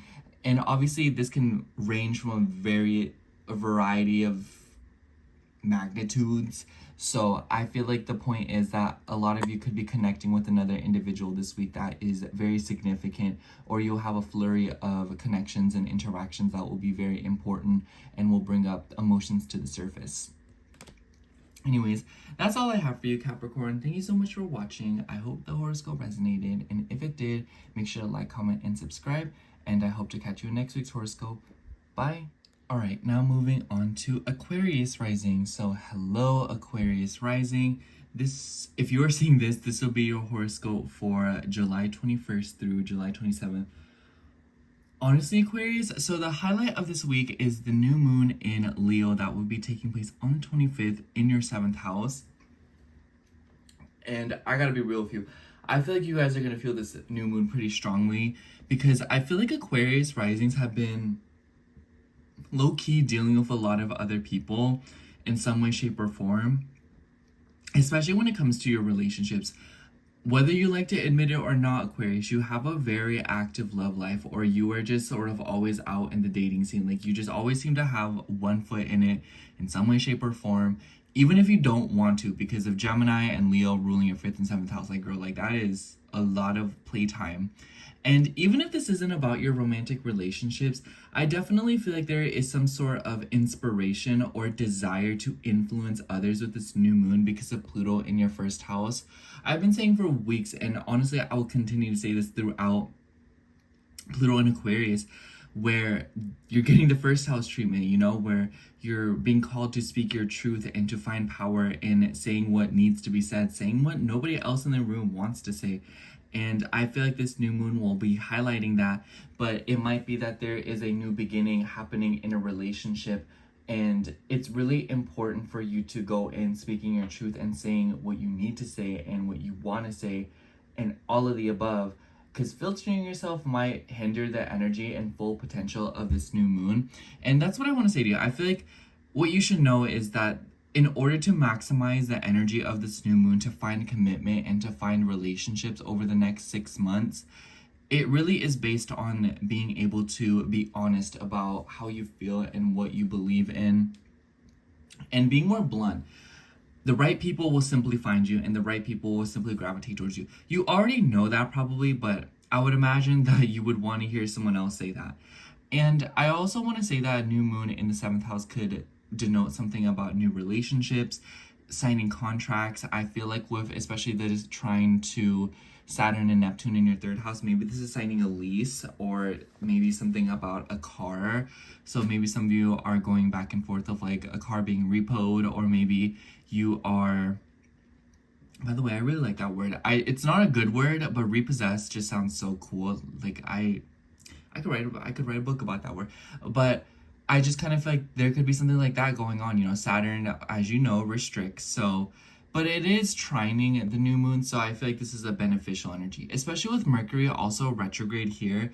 This is something that you could have been dealing with beforehand, or this is something that you sort of been scrambling to sort out. So it makes me think of like, oh, I was gonna do this originally, but we're scrapping that and we're gonna do it a completely different way. So it's like the goal seems to be the same, but the process and the routine and the ritual that was gonna go into making it happen seems to be being turned upside down its head. And I also want to mention that we have Venus and Mars both in Mercury ruled signs, and they are in a square off of each other between your 5th and your 8th house. So on one hand, a lot of y'all could be feeling this week is a bit spicy and a little bit hot and heavy. On the other hand, a lot of you could also be noticing that there is a lot of stuff going on of tense conversations, especially when it revolves around children, money, and services, and feeling useful. I kind of feel like with Mars and Virgo in the 8th house, a lot of you are obviously wanting to connect and provide a service and be useful in some way to other people. Not that you aren't useful, but you get what I'm saying. And because Mars rules your 3rd house, maybe this is something about like wanting to give advice to people, or maybe even wanting to receive advice. It makes me think of like the 3rd house ruler in the 8th house in Virgo. It makes me think of wanting to help people through speaking something. So it's like, it makes me think of like a motivational speaker, or somebody who helps people through difficult things and like conversations. But the third house also makes me think of like getting very hands-on, so maybe through like a massage, or working through knots and maybe some kind of acupuncture. It also makes me think of, I don't know what it's called, but they're like Korean spas where they like scrub your like the dead skin off. My mom calls it daebikya. She'd be like, oh, daebikya. Oh, anyways, so I feel like a lot of you could be doing something like that with this Venus and Mars square, because Venus likes being in the 5th house and Mars is familiar with the 8th house. So this is a pretty tense energy, Aquarius, but luckily for you, the houses and the way that it hits your chart is a little bit more comfortable. And so I kind of just feel like a lot of you are finding that there is like an uncomfortable, like it makes me think of like fighting pain with more pain to ease the pain. Like dig your elbow into a knot. And this doesn't have to literally be a massage or anything, which by the way, if you're something good to do, it's more so that a lot of you are rolling up your sleeves and doing something the hard way, and you're recognizing that there's obviously not a clean way to approach a certain situation in your life. And so I feel like a lot of you are just diving headfirst into it and dealing with it. So I feel like this is definitely an attitude that's coming up this week, and it's seemingly influencing your relationships in some way, shape, or form, where maybe you kind of feel like there's other people who are not willing to do something that you're willing to do, and you're just being like, girl, I'll do it. But I definitely feel like for others of you, this could be something going on revolving around intimacy and relationships, especially if you have siblings that have kids, or if you have kids. There could be something going on here where you're distributing money to them, or you're sorting out the financing of them. Like, makes me think of situations going on with child support, legal matters, getting money back from like something about workers' comp, with Jupiter in your 6th house. There's definitely some kind of fortune or a very fortuitous energy when it comes to your health and living a little bit more holistically, if that's even a word. And at the start of the week, the moon actually moves through Gemini and Cancer. So I feel like the start of the week is maybe you're going out and having fun. The moon moving through Gemini and Venus, it makes me think of going out to a local sushi spot. Maybe some of you are going to the spa that I was talking about, but this also makes me think of going to places to have fun, like an arts and crafts store, the bowling alley, just spots that only locals would really know of, or maybe there's something new and cool coming up. So especially with the moon tangling up with Uranus, like it makes me think of like you're driving like down the street and then you see this little place and then you're like, oh my gosh, I've never seen that place in the neighborhood before, that's crazy, we should go there. And then the moon joining up with Jupiter in your 6th house, I kind of feel like for the moon joining up with Jupiter in 6th house, like that just makes me feel like having your stuff together. Like this just makes me think of in the middle of the week, y'all are about to be in bed by 9 p.m., skincare done, hair done, everything's clean, sheets washed, favorite TV show on. So I really feel like the middle of the week is a really good time to get on top of it with your routines and things that you've been wanting to start, especially if there's like a specific habit that you're wanting to develop. The middle of the week is a fantabulous time to do something like that.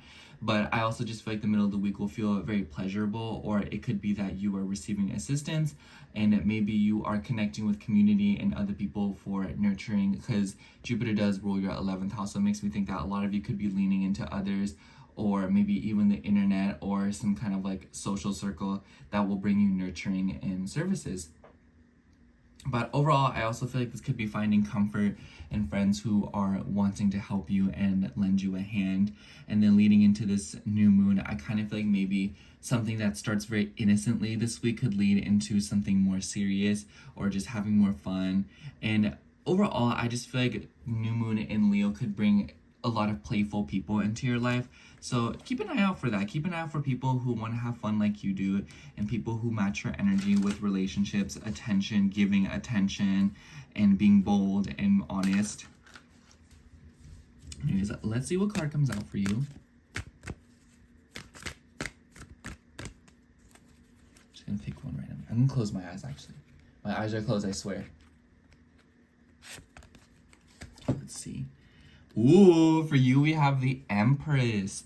Very nice energy. I'm telling you, I feel like this will be a really nice week for you, it will obviously feel like it's a lot of work, and there will be a little bit of like a tense energy given the malefics that are involved. But at the same time, I feel like the way that they are arranged, if you like, you are the one that will get in your way. You know, if anything is to get in the way, it will be you.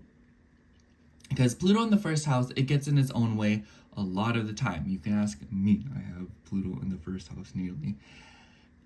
But overall, Aquarius, I just kind of feel like the vibe of this week is pleasure. The Empress, she does not reach. She gets what she wants. It's handed to her. She's luxurious. She's Venusian. She is comfort seeking. The Empress is also the mother. So perhaps also your relationship with your mother or your own relationship to motherhood could be very significant this week. And it will be something that is bringing you comfort and solace, or it is an area of healing and something very cathartic. Anyways, that's all I have for you, Aquarius. Thank you so much for watching. I hope the horoscope resonated, and if it did, make sure to like, comment, and subscribe, and I hope to catch you in next week's horoscope. Bye! Okay, now moving on to Pisces rising. So hello, Pisces rising. If you are seeing this, this will be your horoscope for July 21st through July 27th. And honestly, Pisces, the highlight of this week in my eyes is the new moon in Leo that is taking place on the 25th and in your 6th house.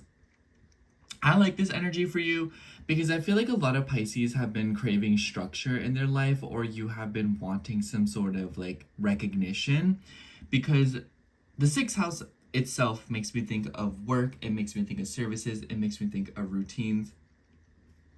And so a lot of you could be starting something anew with this. So a lot of you could be changing up your routines around this new moon, starting something new. You know, it's like trying a new skincare product. It makes me think of trying a new diet. It makes me think of trying a new workout routine, a new work schedule, a new work environment. So a lot of you could be seeing new energy revolving around that. This could literally be a new job for some of you, or a new responsibility. So maybe you're getting a pet as well. Just be wary of being a little bit too overzealous, is that the word? Because this is opposing Pluto in the 12th house. And the reason why is because I feel like with this Plutonian energy mixed in, there is a tendency to maybe take things too far. So maybe there's this, especially Leo itself. Leo itself is very eager. So it makes me think of being like, you know what? I'm going to go on a keto diet, and then I'm going to start working out 7 days a week, and then I'm going to start going to bed every day. I'm going to, you know, it's like starting all these intentions and, you know, starting all these projects and habits, and good thing, you know, these are amazing things to do, and these are things that could possibly benefit you. But it is one of those things where it's like being consistent can be at the worst mentally taxing, at the very least just way too much work. So I just feel like the more realistic you are around this new moon, and the more that you are appreciated, or you dish out appreciation for work and habits, the more you will be recognized, and the more you will notice that things actually have a tendency to take off. And Leo itself makes me think of playtime. It makes me think of being creative. It makes me think of doing things that you enjoy, romance. So maybe for some of y'all, there could be something going on, like a work situation where like people are flirting with you, and, you know, getting a little bit like, you know, like hooty tooty with you, and you're like, girl, what's going on over here? I'm just here to make my rent, and then y'all are over here like saying I look cute, like what's going on? So, you know, a lot of things can be going on around here, these parts. But I also feel like this could just be wanting to fit in time to do things that you love, things that you enjoy, you know? So it's maybe like, oh, I've been working so much, and I usually like to go I like to go shopping, or I like to go roller skating every weekend, and I haven't been able to do that because I've been so busy, and I want to get back on that. So a lot of y'all could be getting on something like that, where you're wanting to incorporate fun and enjoyment in your day-to-day life. And the moon is also trining Saturn and Neptune. So I almost wonder if and they're in your 2nd house. So I almost wonder if this is some of y'all gambling, or y'all wanting to go have fun at the casino with your money. I've been noticing gambling's become really, really popular. So I actually don't feel as surprised. Like this, it doesn't have to be like literally going to a casino. It could literally be buying like a Labubu or some kind of like a blind box. But anyways, I also just feel like with the trines to planets in your 2nd house, this could be building yourself up, building your self-worth up in small but short ways. It makes me think of like this could be your eating habits, but this could also be working out, movement. And I want to say that because Mars and Venus are also in a square between your 7th and your 4th house, there's definitely something going on here when it comes to, especially if you're like what, 20 to 25 degrees of Pisces. This is forming a T-square with your ascendant. In fact, it is forming a very light T-square with the nodes. So you're going to be feeling the second half of this week pretty strongly, Pisces.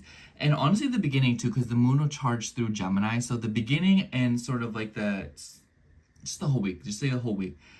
There's going to be noticeable pressure when it comes to your family, your home, and also your relationships, especially with the way that routines kind of run around because Mercury is retrograde in your 6th house as well.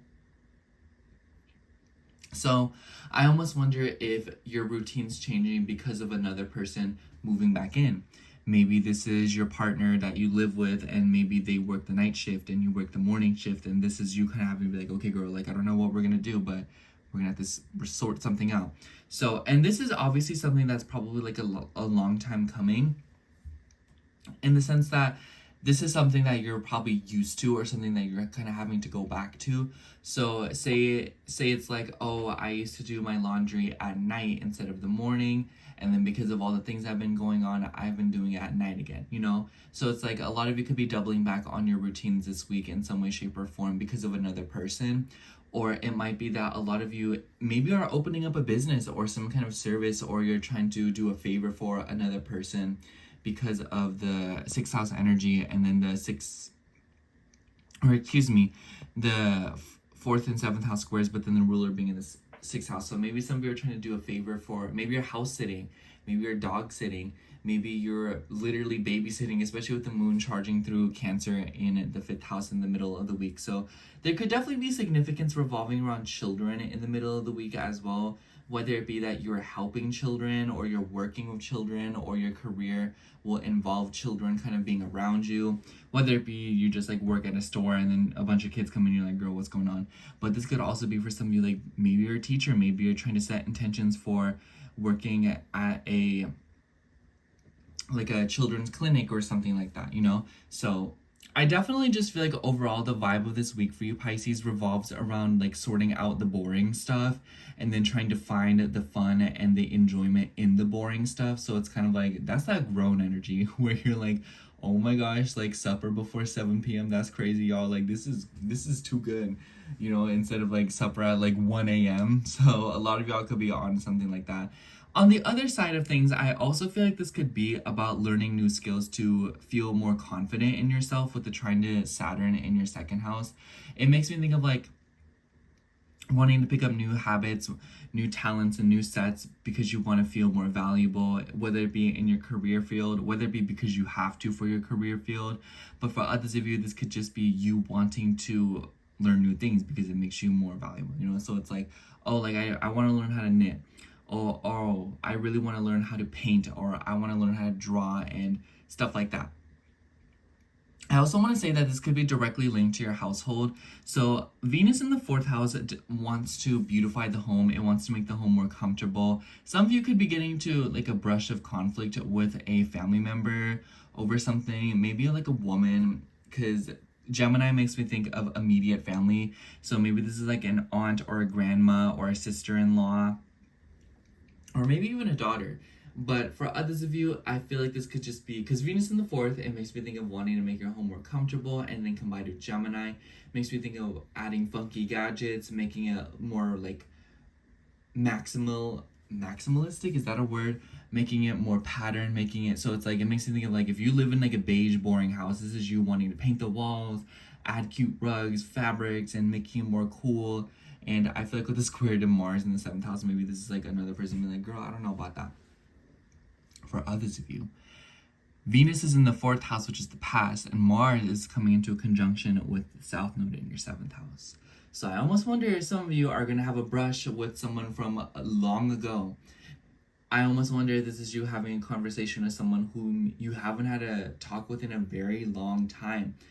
Maybe this is something about like a financial situation from a very long time ago. Maybe this is you receiving money from something from a long time ago. But I feel very confident in saying that a lot of you will be reminiscing about the past in some way, shape, or form, or the past will literally come back up, especially with Mercury in the microwave. Like, girl, like, let's be real here, but I kind of feel like this could be like an old work situation as well. So like maybe you're going back to a job, or like maybe there is someone that comes into your job and you're like, you know, like a coworker could be coming back. It could just be as little as like your coworker is coming back after time being out of vacation. But for others of you, this could be like a karmic encounter with someone from like a past life or something. And you being a Pisces rising, this is not uncommon. So just keep your eyes peeled.